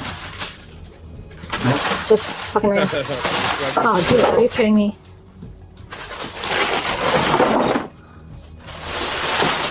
It's all for bed bugs. That's why they did that. It's fucking disgusting. So one of her friends, who she apparently didn't have black, showed up over there. Yeah. And sent her a message, and she's like, "Hey, oh, don't worry about it, blah blah blah." And she's like, "I'm over at your mom's house. Like, what's going on?" And she's like, "Oh, well, I'll walk over there." And she's like, "Well, where are you?" And she's like, "Well, don't worry about where I am, but I'll be there in a little while. I'm coming from the west side." So, I wonder if we should be tracking her. After then the friend was like, "Where are you? I'll come pick you up," and then just radio silence again, basically. So. There's kid stuff in here, like baby stuff. Okay. Yeah, well, she got 7 kids. Hey, so where is just like loosely open. So we'll probably snoop a little bit just in case. Yeah, that's what we're doing. We're just going to make sure there's nothing too crazy in here. It's essentially an open door at this point. And then we're going to back out after that. So, okay. There's like diapers and shit here that are like dirty diapers and like some clothes. So I don't know, but all right, I'll let you know. When officers arrived at Latasha's official address, they found the door unlocked and the home in a disturbing state. Trash covered the rooms, dirty diapers had been left behind, and rats were moving through the property. Some personal belongings were still inside, making it unclear whether the family had abandoned the home permanently or left in a hurry. But after searching every room, officers found no sign of Latasha and no sign of Neffy. What looked like their most obvious lead had only confirmed that Neffy was no longer living there. But just as they were about to move on to the next address, they were stopped by a neighbor who wanted to tell them something. I'm happy you told us. She's not there. I don't know. I've looked. I don't know if she's buried. So I need some sort of help. Oh, I don't have any. I just assumed. I don't know. Because you saw the mother. What's that? I saw the mother what? Did you see the mother go back there? No. What makes you think that the baby's in the hole, though? What, and honestly, just be honest. I don't, because maybe you're right, and I need to know. She's missing to me. I know she's missing to all of us. That's what I would do. Honestly. You would bury? I don't know. I don't know about the burying part. But if I was a girl at her age, a mother, desperate, it would. I don't know what. You know what I mean? I don't know. I just assume. Well, I don't want to talk about it. Well, I need your help if you know something. I don't know anything. That's what I'm saying. Okay. I was thinking I don't know nothing. Okay, but do you think she's down there? Like, could you point to where she may be? No, I don't know. Well, you would think it would be in the hole? Yeah. And you think that because of why? I just got a feeling. That's all. That's all it is. I'm just. Do you know the last time when you saw the baby? How long ago? No. Okay, it's March now. Did you see her in January, February? I can't. I don't know. Okay, I know. It's alarming because I just want to locate the child. That's all I care about. Well, I don't know. I'm cold. Okay, all right. And she's not down here with you guys? No. Can we at least look? I don't give a shit what else is in there. I just want to look for the baby. This is not my home, so I can't tell you. Can you get the or do you mind getting whoever is? The man claimed he had seen Latasha moving in and out of the house frantically a few months earlier, before suddenly disappearing and never returning. He also admitted that he feared something bad had happened to Neffy, but when officers asked what made him think that, he refused to explain. As a final precaution, the officer asked to conduct a quick sweep of the home, only to realize she had just entered the house of one of the key people Latasha claimed Neffy was staying with. Because nothing, what she's telling you guys, it's all lies this whole time. She ain't been nowhere. They got right in Syracuse High over there on the You think it's on Ocho? I know the address on Ocho. I don't know if they're there. You think she's over on Ocho? I think she's down at Tyson Place or whatever, Tyson Place, whatever that is over on the north side. The home officers had unknowingly entered belonged to Kara Smith, one of Latasha's friends, who was supposedly caring for Neffy. For the first time, officers had reached someone directly connected to one of Latasha's stories. Kara was initially reluctant to speak, but once she realized Latasha had been lying to her as well, she began cooperating. She confirmed that Neffy had never been staying with her. Instead, Latasha had told Kara that Neffy was at a woman named Sierra's house, a name officers had already heard before. At this point, officers were left with two main questions. Where was Neffy, and what was Latasha hiding?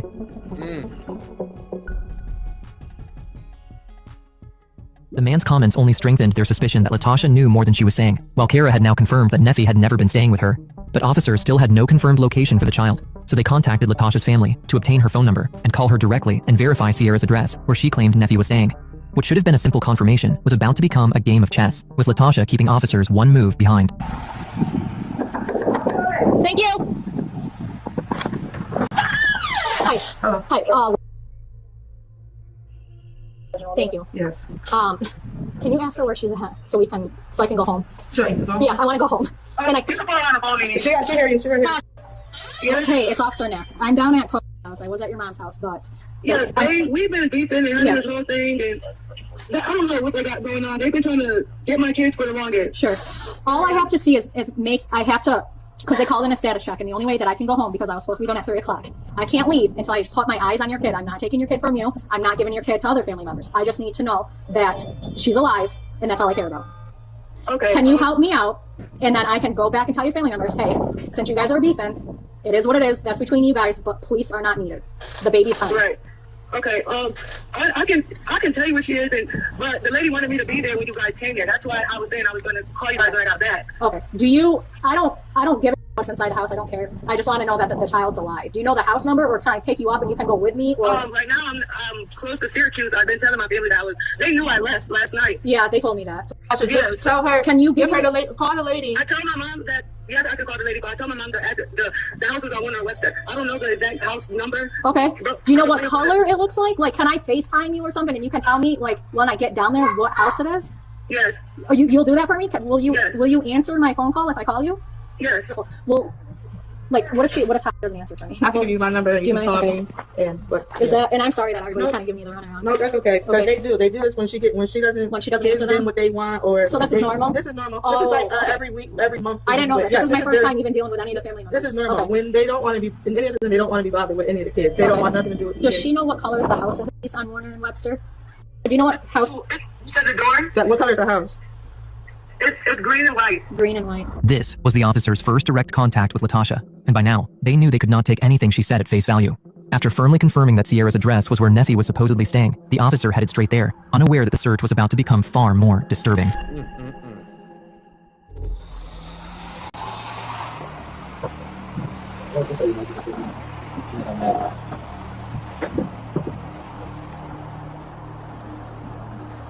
Hey there.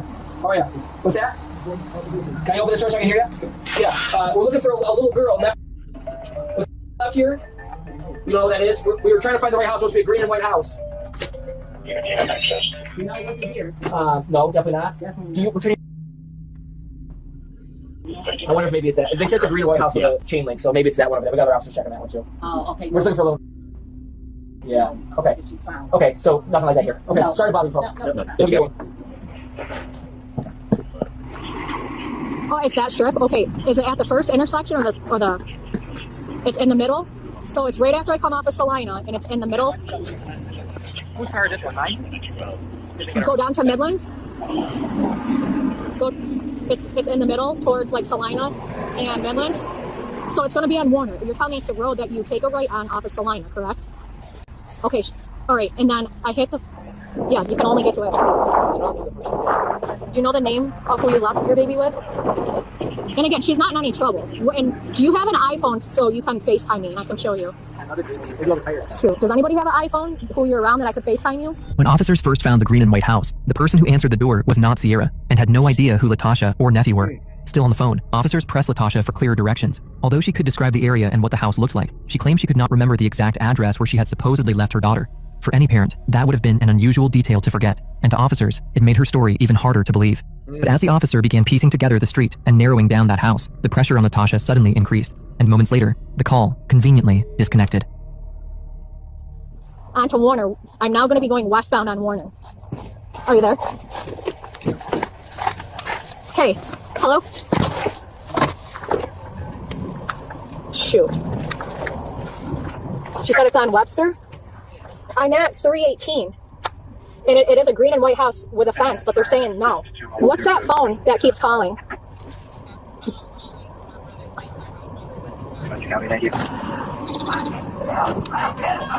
Oh my God. Female in the background.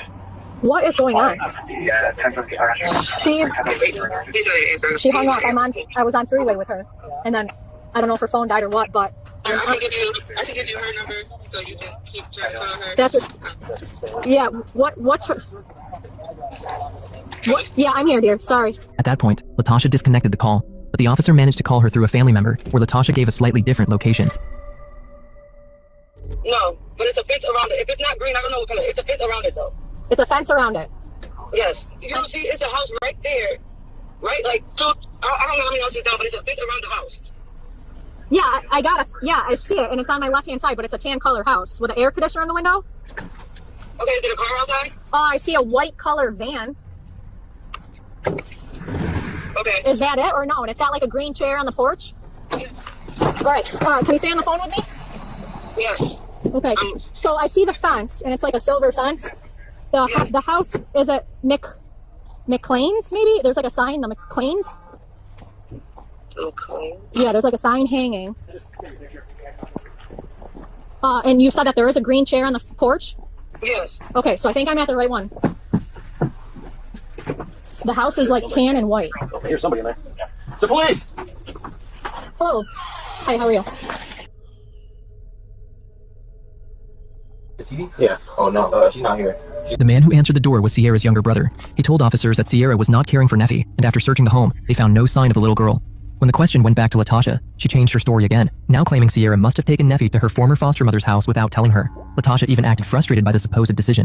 Then, while officers were still trying to make sense of her explanation, Latasha suddenly claimed Neffy had been found through Facebook before disconnecting the call for good. By this point, the case had become far too serious for the first responders to handle alone, and it was clear that something was deeply wrong. Okay, has she been found? I don't know. Somebody's calling me something. Apparently, she's been found on Facebook. For mom's phone number? Who found her? I don't know. Saying now she's been found and this, that, and the other thing. So what was the deal with this? She said there's no idea what the lady is. She's heard of a name like that, but doesn't know who it is. Doesn't know how she would know her. But she didn't say. She looked until we left. So she's crazy. All her life. You know, I wanted to go home. So who thinks that? The child's? Who's that? Mom, I'm just on the phone with her. She goes, now they're saying that the kid's been found on Facebook. Well, that doesn't help us. I know. It's virtual. I know. So she just said, I go, can I meet up with you, please? She goes, I'm 5 minutes away. She's at Candlewood. She's apparently at a hotel room at Candlewood Suites, according to Kazoli, who called someone from CPS, who then called her. She said she's in. Oh, so she didn't lie to me. By 2:30. She didn't lie to me. She just said CPS called her. That's why she hung up on me. They did call her. Oh. Because they want to know what the kid is doing. Okay. Well, I thought maybe she was lying to me. Well, that's good to know. Okay, so apparently we're gonna make this into an endangered missing, and we're gonna be probably passing this on. Okay. Have you started writing paperwork on it? Yeah. Okay. Why don't you start doing some writing, and we'll pass this on. That girl doesn't know who the hell she is. She's crazy. She brought me to this house. She goes, I'm looking at it right on the map. And I go, there's a green chair on the porch. She goes, yup. She could easily just search and be like, you know. Sitting here trying to do the right thing. We're getting tossed all over like freaking ping pong I'm gonna balls. pass this on afterwards. Latasha had completely misled the officers, sending them from one address to another while valuable time slipped away. This was no longer a simple missing child report. Her stories were changing. None of the locations contained Neffy, and Latasha had now cut off contact entirely. Realizing they were dealing with something far beyond a routine welfare check, the officers decided to escalate the case to detectives because finding Neffy would now require more than knocking on doors and trusting anything her mother said. Once Latasha's friends and family were informed that the case was now being upgraded to an endangered missing child investigation, Neffy's uncle would come out with information that made the situation even more alarming, specifically surrounding their basement. While one team headed to the family home, another went to Neffy's former foster mother's address, still hoping their fears were wrong. But both searches were about to confirm something far more disturbing. Yeah, come here. Ran into somebody that was and was like, oh, how's so-and-so? And they're like, what do you mean? She's living with you. And she's like, no, she's not. So that's what I'm trying to track down. I just remember you guys were a link, like somehow from years ago from when he ran away. No, I was foster parent. Yeah, okay. So you're foster grandma. Yeah, I remember, and you and your husband, right? Mm-hmm. Yeah, because I remember he found him in the truck that time. Yeah. Okay. So you guys aren't aware of any of that. We're just checking off boxes. No. As officers suspected, Neffy was not with her former foster mother, who explained that Latasha's children had been removed from her care years earlier. But while that lead collapsed, the team at the family home was about to find something that would flip the direction of the investigation upside down. That's one of those things we want to confirm that isn't the truth. How do we get down there to check? Look in the hole. Okay, how do I get down there? In the basement. How do I get down to the basement? In the back. Look, just go up here. So you know how to get down to the basement? You just gotta check something. There's a miss. Make sure she's. Oh, Mr. What? Why is she in the basement? He's saying that she might be down there or something, so we just gotta check real quick. Is that something you have access to or something? Go right down here. Okay. Okay, go right there. Is that how you get down there?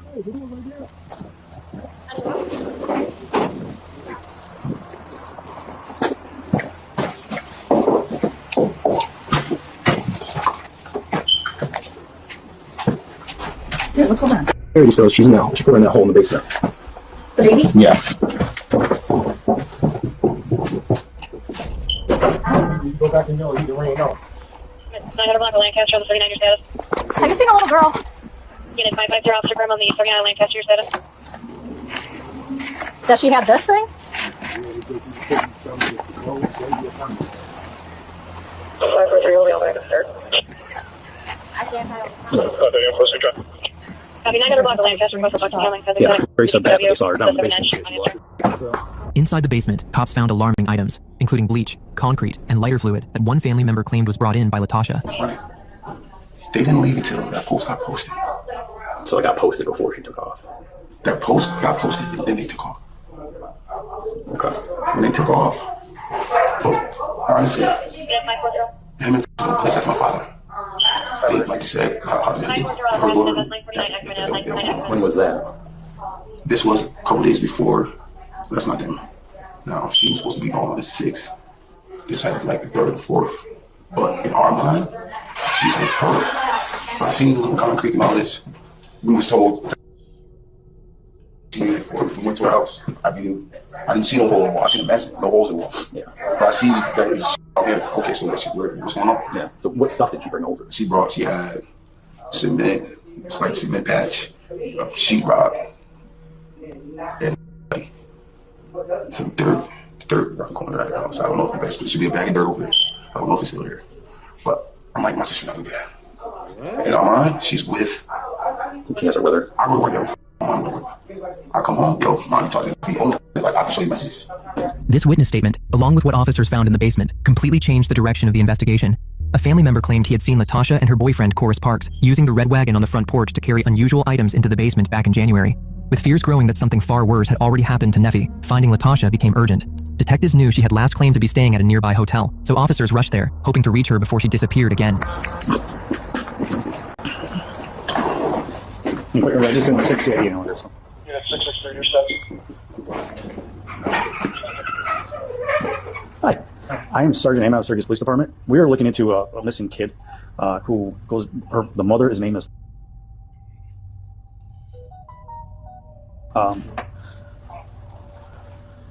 And have you seen like a kid around? I got a picture. Yeah. Sorry, let me hit you right up with everything here. How's your day going? Okay. Probably better than ours. That's what the kid looks like. Oh, I'm not seeing it. Okay. Thank you. I don't see anything. I appreciate your She hasn't been here for a long time. No. Yeah, see, she's giving us a runner. Yeah. Okay. Do you know what room she was in or anything like that? Or? The hotel receptionist told police they had not seen Neffy, and Latasha had checked out long before officers arrived. At this point, the search for both Nefertiti and Latasha was becoming increasingly urgent. With that uncertainty hanging over the investigation, detectives were forced to escalate their efforts. By the next day, they began reviewing surveillance footage and patrolling for any vehicles connected to Latasha or Carice, and it was not long before they found one of the people they had been searching for, changing the entire direction of the case.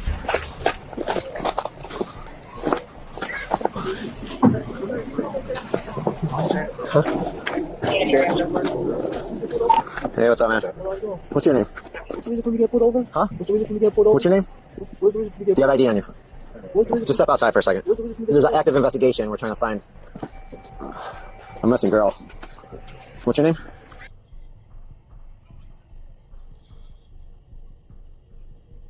Pads on you? What's on you, sir? For what? I'll play football. Oh, okay. Whose car is this? This is mine. Okay. That's your rental. All right. Where's your girlfriend? I'm not You sure. can turn around. Here, let me see your phone for a second. You can have it back in a second. Just hand over your phone for a second. Let me come. No, hang on a second. Okay. Where's your girlfriend right now? We're looking for the 5-year-old. Where is she? I don't know where she's at. When's the last time you see her? Last time I seen her was yesterday. Where? Where? We got into an argument and I dropped her off. Okay. We just want to talk about that real quick, back in the building, Why we can't talk about it right here? because we need to try to straighten this whole thing out. So there's a bunch of different stories going on. I just got brought into this too. I actually worked at the race earlier, so they just notified me to stay over a little bit. So I don't have all the specifics, but we just want to talk to you so we can clear out all this, okay? Well, I don't know what's Supposedly going on. she's missing and nobody knows where she is, so we're trying to figure that out. Oh yeah. I already been talking to the family and everything. Like, I don't know what's going on. Like I told them, like they know. Even the family know. I don't know what's going on. All right. I don't know what's going on. All right, we'll sort it out. It shouldn't take too long then. We'll just go up to CID, we'll talk a little bit, and then go Well, from we're there. not going- We need to find the 5-year-old. That's kind of a big deal. Okay, I understand what you're saying, but I don't know what's going on to even go down to CID for it. What am I going to CID for? I don't know what's going on. To talk, because we don't know where the is. Okay, but what am I going down to CID for? The string. There's nothing to talk about. I don't know what's going on to be going to CID. Okay. Let's go real quick, okay? I'm on my way to go do something for her right now. Well, you can't do that right now. We I need understand to that, straighten this out. We need to figure out What am I going to CID for? to talk about We have a bunch of questions. There's other people that have more information on this than I do. Okay, that's what I'm saying. I gotta bring you to them. The longer we stay here, the longer you have, before you get clear, so you can get back here. All right? I'm not going down there. There's nothing to talk about. I'm not going down there. Okay. You have to go down there. Okay. Come on. I'm not going down there. Like, all this mess, nothing. All right. Turn around.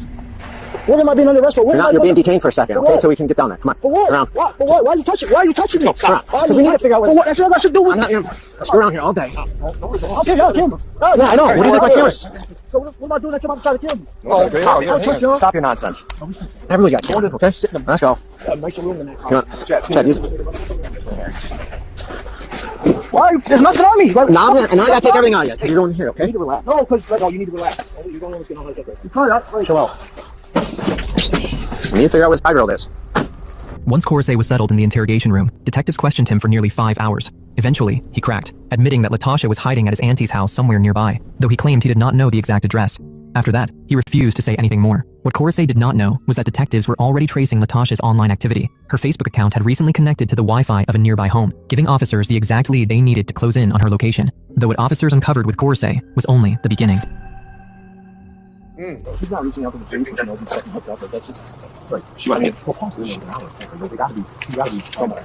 Like, was our network just down? Like we could go over to housing and actually pull them up though? I have no idea. All of us right. I'll go. I know here though. That could be a network. Us reaching out. So if we actually how do we get to housing? Walk in the front door. That's when they can log us. At the location where Latasha was believed to be hiding, the home's broadband connection suddenly went offline. But detectives were now determined to find her, so they held their position and patrolled the entire street to make sure Latasha could not escape this time. And once the Wi-Fi went back online, Latasha's exact location was revealed.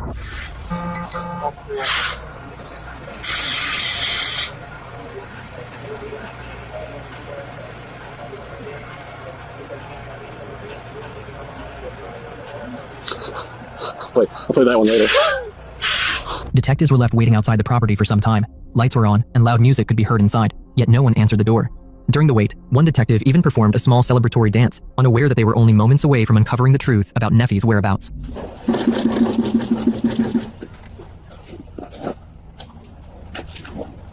Syracuse Police.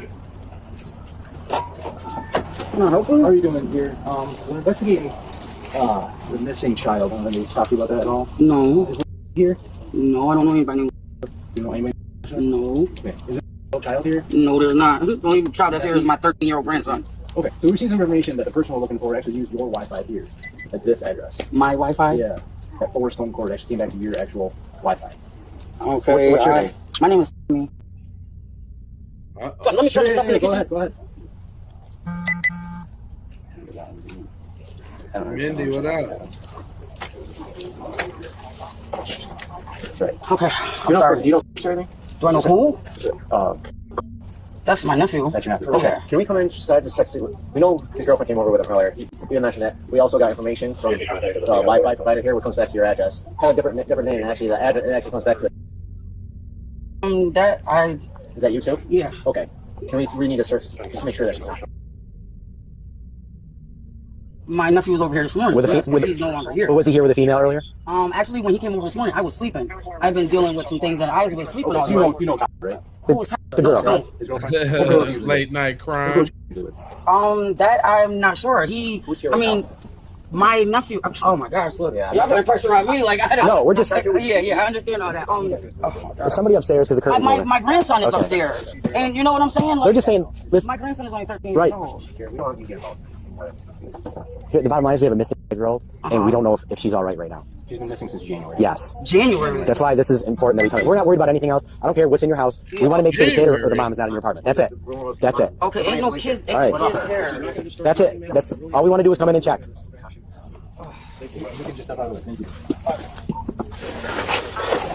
Ma'am, just for our safety, is she here? My grandson is here. Is the female here?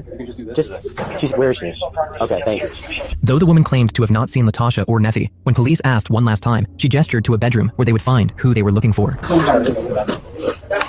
Gave her ass right on up. Now I gotta see this vlog. I hope they got her face up there so I can Finally, see it. officers found Latasha hiding inside a bedroom closet. Once caught, she tried to talk her way out of the situation, but after hearing so many conflicting stories, officers no longer trusted her excuses. They still needed to find Neffy, and Latasha claimed she could lead them to her. but where she took them next would disturb even the most seasoned detectives.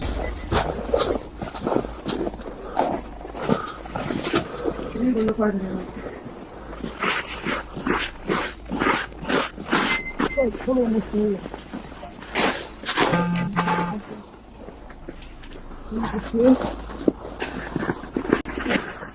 Come on, Miss Julia. In this area here.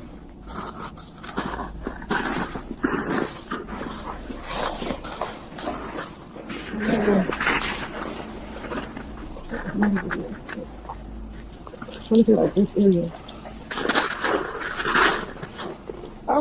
The freaking snow.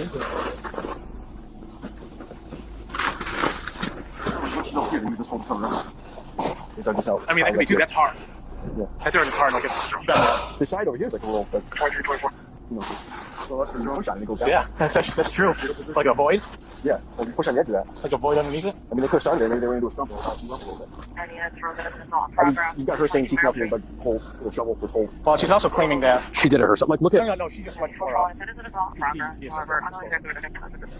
this is like look at the amount of pricker bushes they had to come through to get back here. Yeah, well, they definitely went back here. No, 100%. Let's try. The story is still that she put a bunch of Russian and stuff on top of it, which is not true. No, or that. That's just loose. I mean, I bet you they were at least programmed. I feel like, yeah, it's a pretty decent sized hole. I mean, I don't know why we didn't bring anything. Or you were standing over here, like pressed down, like there's a void. After leading detectives to a wooded area behind the Brick School Terrace apartments, investigators recovered Nefertiti's remains from a shallow, unmarked grave on March 26, 2024. She had been buried there for more than 70 days. The medical examiner determined that she died from multiple blunt force injuries and ruled her death a homicide. Latasha later admitted that on January 6, 2024, she repeatedly struck 5-year-old Neffy with a belt while the child was in the shower. Prosecutors said the beating was punishment because Neffy wouldn't listen. Instead of calling for help, Latasha moved her daughter's body to the basement of a family property, where it remained for several days. Around that time, relatives saw her bringing concrete, drywall, and cleaning materials into the basement using a red wagon, although exactly how those materials were used to conceal the body was never publicly confirmed. Days later, she and her boyfriend, Corey Sparks, moved the body again and buried it in the wooded area. Latasha pleaded guilty to second-degree murder and 2 counts of concealing a human corpse and was sentenced to 23 years to life in prison. Corey's pleaded guilty to concealing a human corpse and hindering prosecution. He received a combined 14-year prison sentence, which also included a separate weapons conviction. Now, that's weird that they would use that stock photo of somebody who recently died. That's weird to me. That's super weird. And man, that's bad, man. Doing that to shorties, man, that is garbage. That is straight hot trash. Like straight up, man. I don't like that one bit. How y'all feeling? Y'all want to do another one? Huh? We got some new people in here just watching for the first time. Make sure y'all hit that like and subscribe. You dig? He said, I can't type, read, and watch. Yeah, it's pretty active out here. Let me see what I got here. See if I got a little something for y'all. Yeah, I got a little something. I got a little something. Cop discovered. Oh, no, okay, no, I think we watched that one. Hold on. Oh, I don't think we watched this one. Uh-oh, psycho killer sacrificed her sister. Ooh, that's crazy. Hold on real quick. Here we go. Let's get to it. Okay. All right, I don't see anybody coming outside. It's going to be a yellow house. This officer is responding to a Florida home after a woman calmly admits that her older sister has stopped breathing. Appreciate that. But when the officer steps inside, she finds a scene in the living room she could never have prepared for. He's coming. Turn around. 7 lost. That's right. This is 2032. Got it.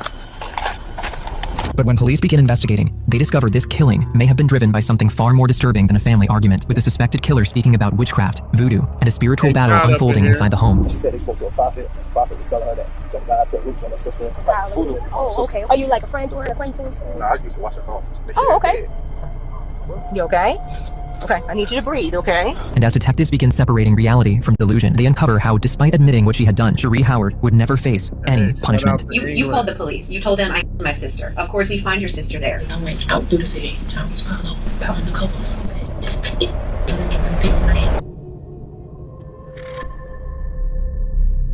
It's April 11th in St. Petersburg, Florida. Just after 3:24 p.m., police receive a disturbing 911 call from inside a small house on Newton Avenue South. They say that they think she's dead. They think she's beyond any help. On the line is 39-year-old Cherie Howard, who tells the dispatcher that her older sister attacked her and is now lying somewhere inside the home. But before officers can determine exactly what happened, Cherie makes an admission that turns the call into a possible homicide. Within minutes, Officer Rachel Hunter becomes the first officer to arrive. But as she pulls up to the house, Cherie is still inside and still speaking to the dispatcher. With no idea whether she is armed or what might be waiting behind the front door, Officer Hunter takes cover behind her patrol vehicle and orders Cherie to come outside with her hands visible. Drop the phone. Keep walking out here with your hands up. Keep coming. Keep coming. Keep coming. Turn around. With Officer Hunter ordering Cherie out of the house, she still has no idea what has happened behind the front door, or whether anyone inside can still be saved. As another officer arrives, they quickly move in, place Cherie in handcuffs, and secure her. Keep coming. Keep coming. Keep coming. Turn around. We have one female secured. Spinolis, can you secure her in my car, please? I'm going to go in there and check on the sister. Where's your sister? She is not double watched. That's Cruiser 2032. At this point, all the officers have is a frantic 911 call and Cherie's disturbing admission. However, to understand what actually happened, Officer Hunter now has to enter the home. As Hunter approaches the front door, she does not have to search far. The entrance opens into a small enclosed porch that had been converted into a living room, and lying on the floor, only a few feet inside, is Cherie's older sister, Sherry. Sherry is positioned on her right side, with her back against the love seat and her legs extending toward the doorway. Near her feet, a large plant has been knocked over, scattering soil across the floor, while a plastic broom lies tangled between her arms. Everything around her suggests that some kind of struggle had taken place, but as Hunter moves closer, she notices something that gives her a small window of hope. Sherry's body is still warm. However, she immediately straightens her body and checks the side of her neck for a pulse, but there is nothing, and is shortly pronounced deceased at the scene. And with this new discovery, it officially transformed this house into a homicide scene. With Sherry pronounced dead, every officer's attention shifts to Cherie, the only person who can explain what happened in the moments before the 911 call. Still secured in the back of the patrol car, an officer begins asking what should be simple questions, but almost immediately, Cherie gives an answer that does not seem to fit, something that would later raise serious questions about her state of mind. Hi, ma'am. What's your name, hon? Who's the lady that you were talking about inside the house? She's your sister. What's her name? Sherry? Okay. You need peace and rest. Okay. Okay. I need you to breathe, okay? Am I asking you too many? Are these difficult for you? Okay. Let me get you some fire rescue over here so they can just check out your blood pressure, okay? At first, the deputy keeps the question simple. Cherie tells officers she has a husband and children, but claims they are currently in Cincinnati, traveling for work. For the moment, the deputy accepts the answer and continues gathering information. But before she can ask anything more, Cherie's condition suddenly begins to change. And with Cherie temporarily unable to continue, officers are left waiting for their first real explanation of what took place inside the house. Eventually, Cherie is medically cleared and taken to the station, where she is waiting to be questioned. But for now, the officer at the scene are left to piece the puzzle to understand the relationship between the two sisters, and whether anyone nearby saw or heard something important. They begin canvassing the surrounding homes, hoping the neighbors can provide the first missing piece in an increasingly complicated case. Hey, sir, how you doing? Obviously, you didn't see nothing? Do you have any? Say that for me one more time. I just came out when I seen y'all pulling up. Yeah. That's a question. Okay, not a problem. I appreciate you. The first few interactions suggest the canvass may be harder than expected, with neighbors offering little useful information. But then, one woman reveals that her son regularly cleaned one of the sisters' cars, a small detail that suddenly gives officers a new person to question and opens up an entirely new lead. Ma'am, do you live on this neighborhood? I live right down the road. Okay, did you see anything that may have happened? No, all I seen was two cops sitting down there, one facing that way, one facing this way, and they just shot down here. Who shot? The police just shot down the road. Oh, okay, Yeah. I thought you No, meant not someone shooting. else. Okay. No, So, I don't know what's going on. do you know this female that lives here? I don't know her. I know my son just washed somebody's car. It's a red car that be here, but it's not here. That's not here. Who's your son? He's down there at the house. Okay. Yeah, would it be okay to talk to us, see if he may know the car, describe it to us? Is he home? He's coming right there. Oh, he's on his way? Okay. How about last night? Did you guys hear or see anything last night, maybe? Maybe a heart attack or something. I don't know. Were you out here? No, he don't live down here. It's just me and my that's my son too, but. Oh, my son. How you doing? But that's not the one. No, he just pulled up. Oh, He okay. just pulled up. Gotcha. When I came back, there wasn't nobody down here. The door was closed, all that. Okay. She got a ring camera right there, right? Maybe they can see. There's a ring camera right there on the door. Do you know this female that lives across the street by any chance? Yeah, her name is Sherry. Sherry? Yeah. Are you like a friend or an acquaintance? Or? No, I used to watch her car. Oh, okay. Yeah, she dead right there on the floor. Yeah, she passed away. Unfortunately, we're trying to figure out what's going on. Do you know of anybody that may like visit her or see her? She have a lot of family come visit her. A lot of family? Yeah. You usually wash your red car? Yeah. Can you describe her car to me? It's a red Toyota Camry. Red Toyota Camry. Before that, probably a 2022 or... It was clear the sisters were well known throughout the neighborhood, but even after speaking with several residents, officers still had no clear motive or any explanation for why the confrontation had turned deadly. With the canvas producing more questions than answers, they move on to the next group of witnesses, hoping someone can finally reveal what was happening inside the sisters' home. Hello. Is everything okay? Archie, do you live here, sir? No, a friend of the family stay here. Oh, okay. Are they home? She old. She don't really. She old. Don't nobody stay there. His dad was staying there. She died 20 years ago. Oh, no. We're looking so we're investigating a death that just happened, unfortunately. I don't want the kids are there. So, we're just investigating to see if anybody has saw anything, or maybe do you know anybody in the neighborhood that may know this individual? Everybody over here old. Everybody over here is old. Okay. Yeah, I've seen that. I've got a couple dogs and they're a little older. Okay. Somebody died? No, unfortunately, yeah. Did he get killed, did they? We don't know. That's what we're investigating. So we're having detectives cutting it all off. So make sure that, we weigh out the options. As of right now, we're just trying to get the neighborhood to help us out, see if we can identify her and see who this person is. As the hours pass, daylight fades, and the canvas produces no clear motive. Just as the investigation appears to be running out of leads, a maintenance man arrives at the scene with information about an unusual conversation he had with Sherry earlier that day. At first, it seems like the breakthrough officers have been waiting for, but what he reveals does not explain why Sherry was killed. It raises disturbing new questions about Sherry's state of mind in the hours before her sister's death. Okay. And she called me earlier today. Sherry Howard, she drives the red car. Right. She called me earlier today. I can show you what she called me, and I even texted her. I said, I just left your house putting in the light. Okay. And the back, let me know if it's working correctly, because she had a floodlight. I even threw it in the black garbage can by the side of the house today. Right. And that was at 2:11, but I'm going to show you what she actually called me earlier. And I actually spoke to her on the phone. What time was that? And the conversation was kind of strange, because she called me, and she said, can I talk to you for a second? I said, yeah. I said, what's the matter? She was like, I miss my mom, and she started crying. And I was like, you okay? And she was like, yeah. I said, well, I know what you're going through, because my mom died when I was 16. So I understand what you're going through. Sure. And she was like, she started talking about her sister. Her sister stays with her. Right. She was like, her sister has been sick and everything else. Yesterday I picked up her medicine off of 4th Street and 38th Avenue North for her. Okay. And from Walgreens. I can even show you the text messages on that as well. Right. And she was like, her sister's been really going through it lately. And she said they spoke to a prophet, and the prophet was telling her that some guy put roots on her sister and all kind of stuff. So I'm talking to her about that. I'm like, roots on her sister, like how? Oh, okay. Just as the search for answers appears to be ending in failure, the home's maintenance man arrives with a troubling new detail. He tells officers that Sherry had recently said Cherie was struggling. She missed her mother, had been unwell, and reportedly had not slept for days. He also claims the sisters had sought spiritual guidance and were told someone had placed voodoo on them, which they believed explained why everything in their lives seemed to be going wrong. For the first time, officers have some insight into Cherie's state of mind, but it still does not explain what caused the confrontation, or why it ended with Sherry dead.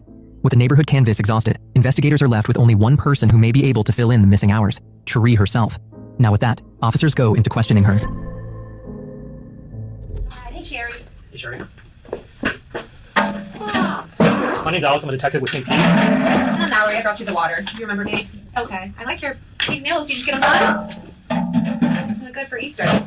So I want to talk to you about what happened, like why we're here to begin with. Before we do that, I do have to run through this form to ask you a bunch of questions. That way, you and I understand each other, and that way we're on the same page. Okay? Well, let me ask you this: are you under the influence of any prescription drugs? When was the last time you took that? It's about 5:30 p.m. Okay. Spell the name of that. The drug you're taking. How long have you had to take this for? Sorry. I've been to the hospital a couple times in and out for this.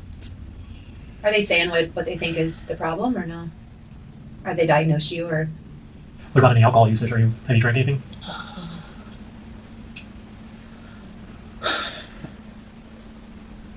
Sherry, you remember drinking any alcohol?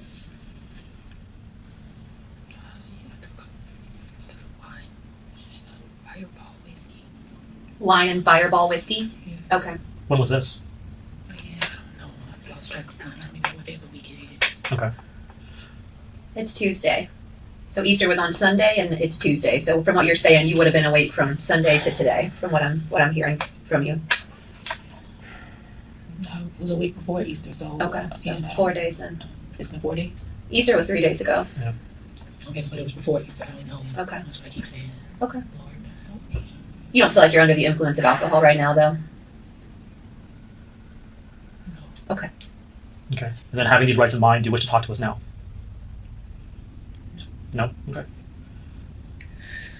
Sherry, I know when you, from what I know, you called police today and made some statements about, I believe you said something like sister, and I know you you told the call taker that you choked her. Do you want to talk about that with us and kind of explain to us what happened with that whole situation? Because we want to hear, what you have to say, and all we have to kind of go on is what we're seeing out at the crime scene at the house. And I understand you probably have a lot to tell us with everything. You said you've been struggling for 2 years, and we just want to hear kind of more about your story and what happened today. Are you interested in talking to us at all about what happened?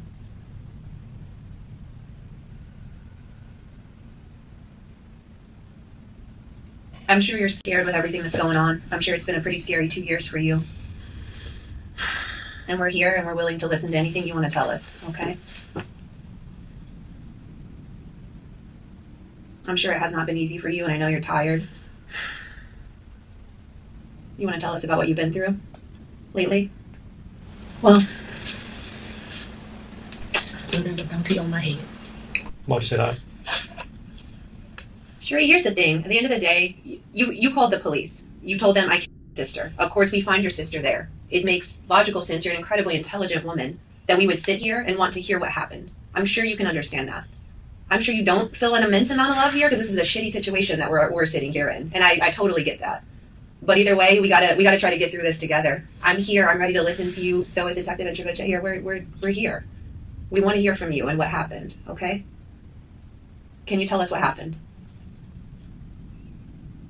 I can't tell y'all. And I went out through the city, and I was followed by undercovers. And they followed me all the way up to a private garage. And there are these little signals that y'all give. Little clues, like we're playing human chess or something. Okay. And one of your detectives threatened me. What did he say? When I got to get ready on, he said, "This is it. I mean it." So I don't feel safe. Okay. But you felt safe saying I killed my sister on a recorded line to comm center? I feel safe at home either. I don't feel safe in this city. Why didn't you feel safe at home? Tell me about that. We're gonna step out for a second. Be right back.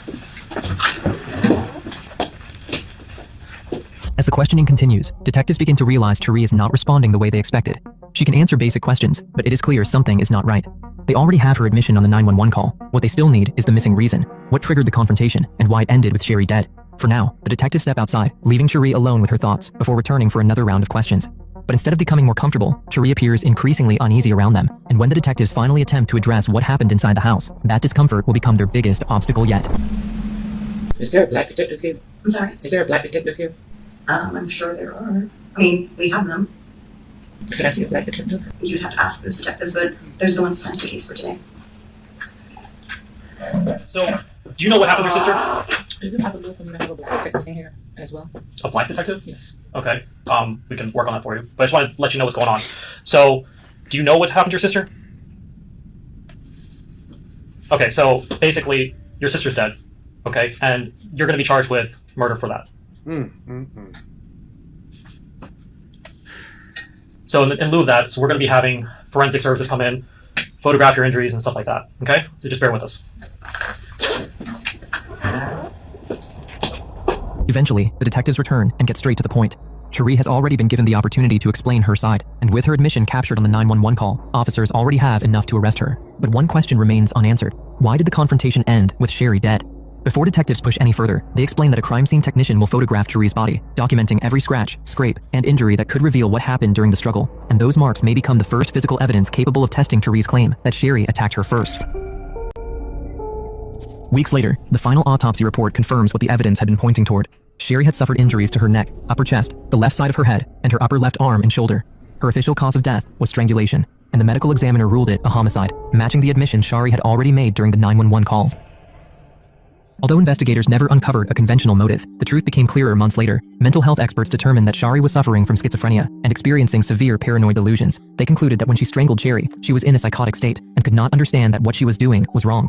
Cherie was initially charged with second-degree murder, but was later found not guilty by reason of insanity and committed to a state psychiatric hospital rather than sentenced to prison. Wow, now that's unusual. Wow. They usually don't deem black people crazy. That's a first. I don't think I ever heard that before. They be like, Negro, get your butt in jail. Straight up. Well, that concludes tonight's Late Night Lava with Crime. I said I was going to make sure I did my duty, man, because I know my people need me. Make sure that you hit that subscribe and the bell for notifications because it goes down. Tomorrow I'll be back. I'm shooting for 5 streams tomorrow. So we'll see if I can do it. I ain't going to hold you, but I'm going to fold you and scold you about being on code. If you want me to stay, hold on, wait. If you want me to stay, sprinkle me a little bit. I like super chats. I like jewels, I'm working here. I really only plan to do like 2 hours, but the P is for the people. If the people say go, it's like I gotta keep going. That's how Sierra looked out for me. Thanks, Sierra. Sierra looked out for your boy. Oh no, I ain't checked my. You know what? I ain't checked my Cash App in a long time because my Cash App is on my tablet. Let me plug my tablet up, and I'm so sorry if you looked out for me and you like, oh, this fool ain't said nothing. I do apologize about that. I'm slipping. Look, I got a little 6-7 in here. Thanks, Shay. That's right. You know I got some more. See, that's the thing. Look, y'all start hitting me because y'all already know I got some more. Hold on, let me plug my tablet up real quick. Because I really ain't been using it. Give me a little 6-7. What's up, Cayenne, the pepper lady? I got y'all on the early morning tip. I've been just trying to, keep up to my personal obligations. I told y'all that I was on I got a goal. I was trying to, thank you, TM33. I told you I had a goal with this streaming. Like, I'm trying to go on like a challenge to myself, So that's why I've been streaming so much. You know what I'm saying? When I'm done doing my other work, I come get it in here. I still gotta be up tomorrow to be at it. But hey, okay. I forgot you, baby girl. You was in Australia. That's so dope. Keep It P podcast is truly a global show, boy. I tell you that. All right, let's get this joint going, man. I got another joint for y'all. I got a little shum on the something side. This one's a bigger one. This says I want to try something different too.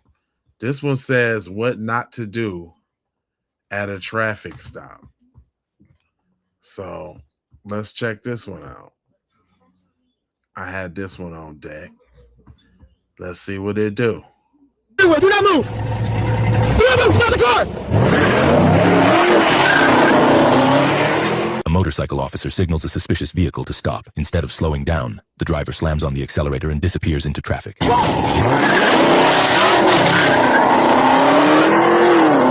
A second officer tries to stop the same vehicle moments later, but once again the driver refuses to pull over. The chase doesn't last forever. Using the vehicle's registration, police track the suspect to a nearby home. Officers surround the house and repeatedly order the driver to come outside. Come over here, passenger, come to me. Get down on your knees, get down on your knees. Okay. Get down on your knees now. Okay, you're being recorded. Get down on your knees, this is not a question.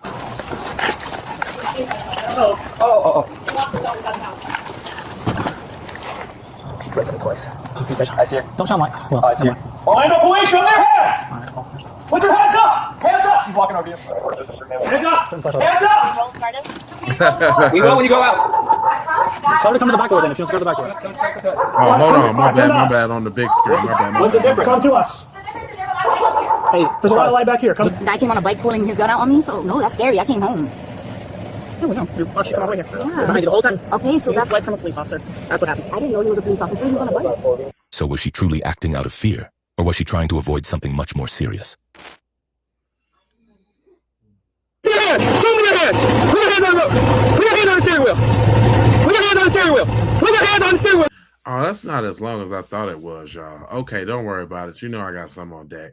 She laughed after crashing into a motorcyclist. Ooh. See, I'm trying to do some different crimes. There's all type of crimes. Oh, hold on. It's all type of different crimes. So I wanted to try some different crime. Check this one. Dashcam footage from a witness shows the moment a black Chevy Silverado pulls out in front of a motorcycle, resulting in a devastating crash. The truck then speeds away, nearly hitting the witness head on as they flee the scene. With multiple 911 callers reporting a motorcycle down, officers rush to the scene. I can't take it off right now. So Hey, buddy, just stand still, okay? Just stand Just lay still. right there. Don't move, okay? We'll get your helmet off in just a second. Who's driving this car? It's yours? Okay. What happened? A black truck just opened the right. Okay. Going to the left. Black truck turned. And, Turned into here? Just took off? Probably jumped. Down here in the 135, cul-de-sac, she took off walking through a yard. Go all the way down here, there's a cul-de-sac. She's in a green shirt. Okay. Hey, Dean, I'm gonna go grab her. All right. Unit 1 in the crash. Took off in a black truck, green shirt, blonde hair, 135, then rapid check 4. You're good. She in the car or she's on foot? Are you a nurse? I am. Hey, boss, what's your name? You tell us your name? Jackson. Jackson. Jackson what? I can't breathe. We're going to get that helmet off in just a second. We got to stabilize your neck first. That's really important, okay? So in the meantime, I just need you to take a couple deep breaths for me. Up here.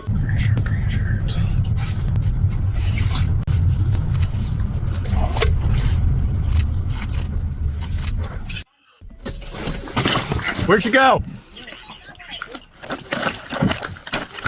Hey, don't move, Jackson. Just don't move, okay? Jackson. I know, you're doing great. Keep your legs still. You're doing really good, okay? I know. Jackson, stay still. They're here and they're going to help us take the helmet off. We can't take it off just yet. She's on foot. Take some slow, deep breaths in through your nose. Can you squeeze my hand? Try not to move. Good job. They're here. We're gonna get that helmet off Can you move you, this okay? handle?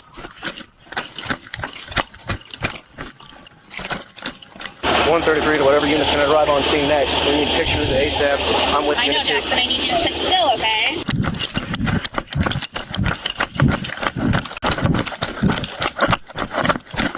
Hey, stop, please. Shake my hand back. Hands behind your back. It's not me. It's Not you, it's who? Huh? Well, Is he up? Yeah, he's awake. He's breathing. Okay. what's your name? Elizabeth. My husband just Elizabeth? My Come on. husband just ran to his house. My house. Okay. I was not driving. Okay.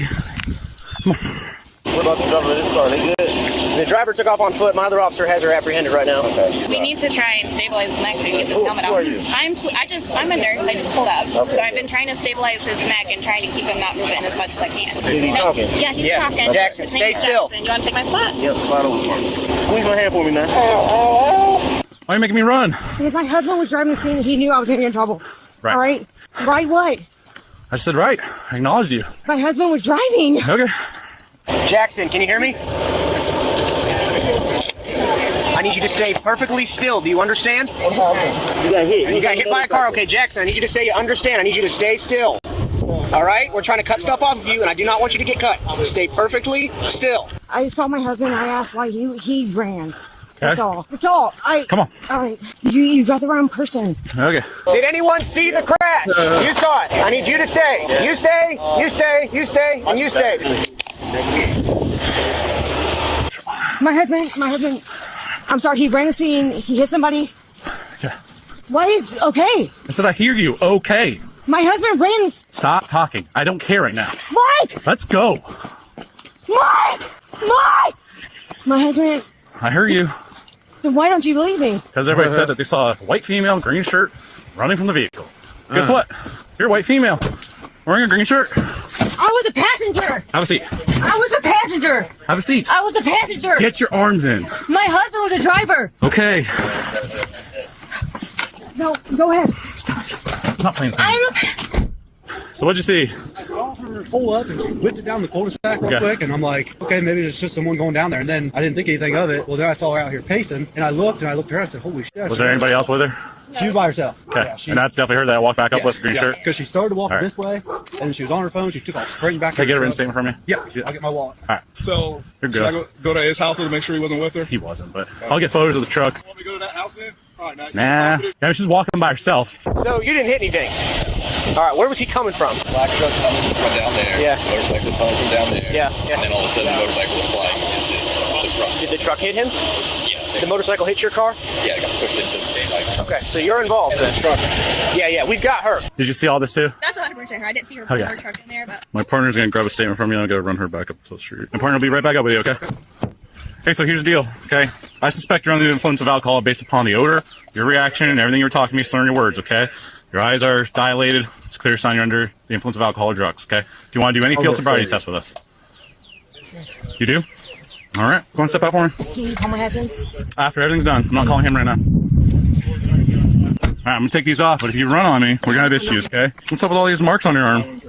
Well, Marks. All these from the airbag.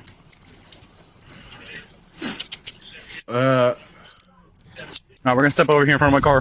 This is his car. He's technically involved because the truck pushed the bike into him. Long hair. Unit 1 pushed Unit 2 into Unit 3. Unit 3 is him. Okay. Old man in the tan coat maybe has a dash cam that maybe caught it. Okay. Hyundai right here is a nurse that stopped to give aid. This guy was looking left to see about turning in traffic, turning to go eastbound. The motorcycle went right past him. He was still looking left, and then he just saw it come flying back. I'm gonna start getting witness statements for all of them. You have anything on you that poke me, stick me, or hurt me while we're doing this? No. Okay. Go ahead and turn around back at the window. Just get past you down. Make sure you got nothing on you. Can my husband take his vehicle? Nope, we're towing it.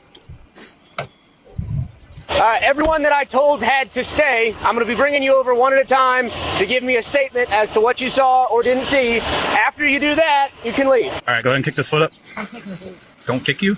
Yeah. I'm not gonna kick Did you. I do anything for you to kick me? Did I kick you? Yeah, you did. Okay, relax. Go around and turn around for me. All right, I'm gonna run you through some tests. All right. Sure. I'm gonna put my pen out. You gotta look at the tip and the tip only. Okay. How much do you have to drink today? 2 drinks. 2 drinks. What time did you start drinking at? 4 o'clock. 4 o'clock. Where were we drinking at? Buffalo Wings. Buffalo Wild Wings. Okay, were they 2 small glasses, big glasses? Short. She playing Short? Family Okay. What'd you drink? Feud. Beer? Yeah. A beer. Drink a choice. What type of beer? A beer and then a shot of vodka. What size? That big, 2 of those? 2 4 o'clock? And a shot of what again? I'm sorry? Shot of vodka. I didn't say what of. Did you hear me? I was asking you what. I said a what shot kind of, right? A shot of vodka. Okay, that's what I was asking. Double short. Double short. Or a double. And then a shot of Yingling. Or a tall Yingling. So 2 tall Yinglings No. and a double shot of vodka. I said, did I say 2 talls? I'm clarifying. I'm asking you. No, did I say 2 talls? Lower your voice. Let's just go through the test. Did All I? right. Go ahead and put your feet together. Heels together, toes together, arms onto your side. Sir, I'm going to get you first, and actually I can take you as well if you want here. I've written your name and all the information up top, so all I need you to do is write what you saw and what you did. okay. Print your current address and sign where it says signature of witness. Can you do that for me? Mm-hmm. All right. Follow my pen with your eyes and your eyes only.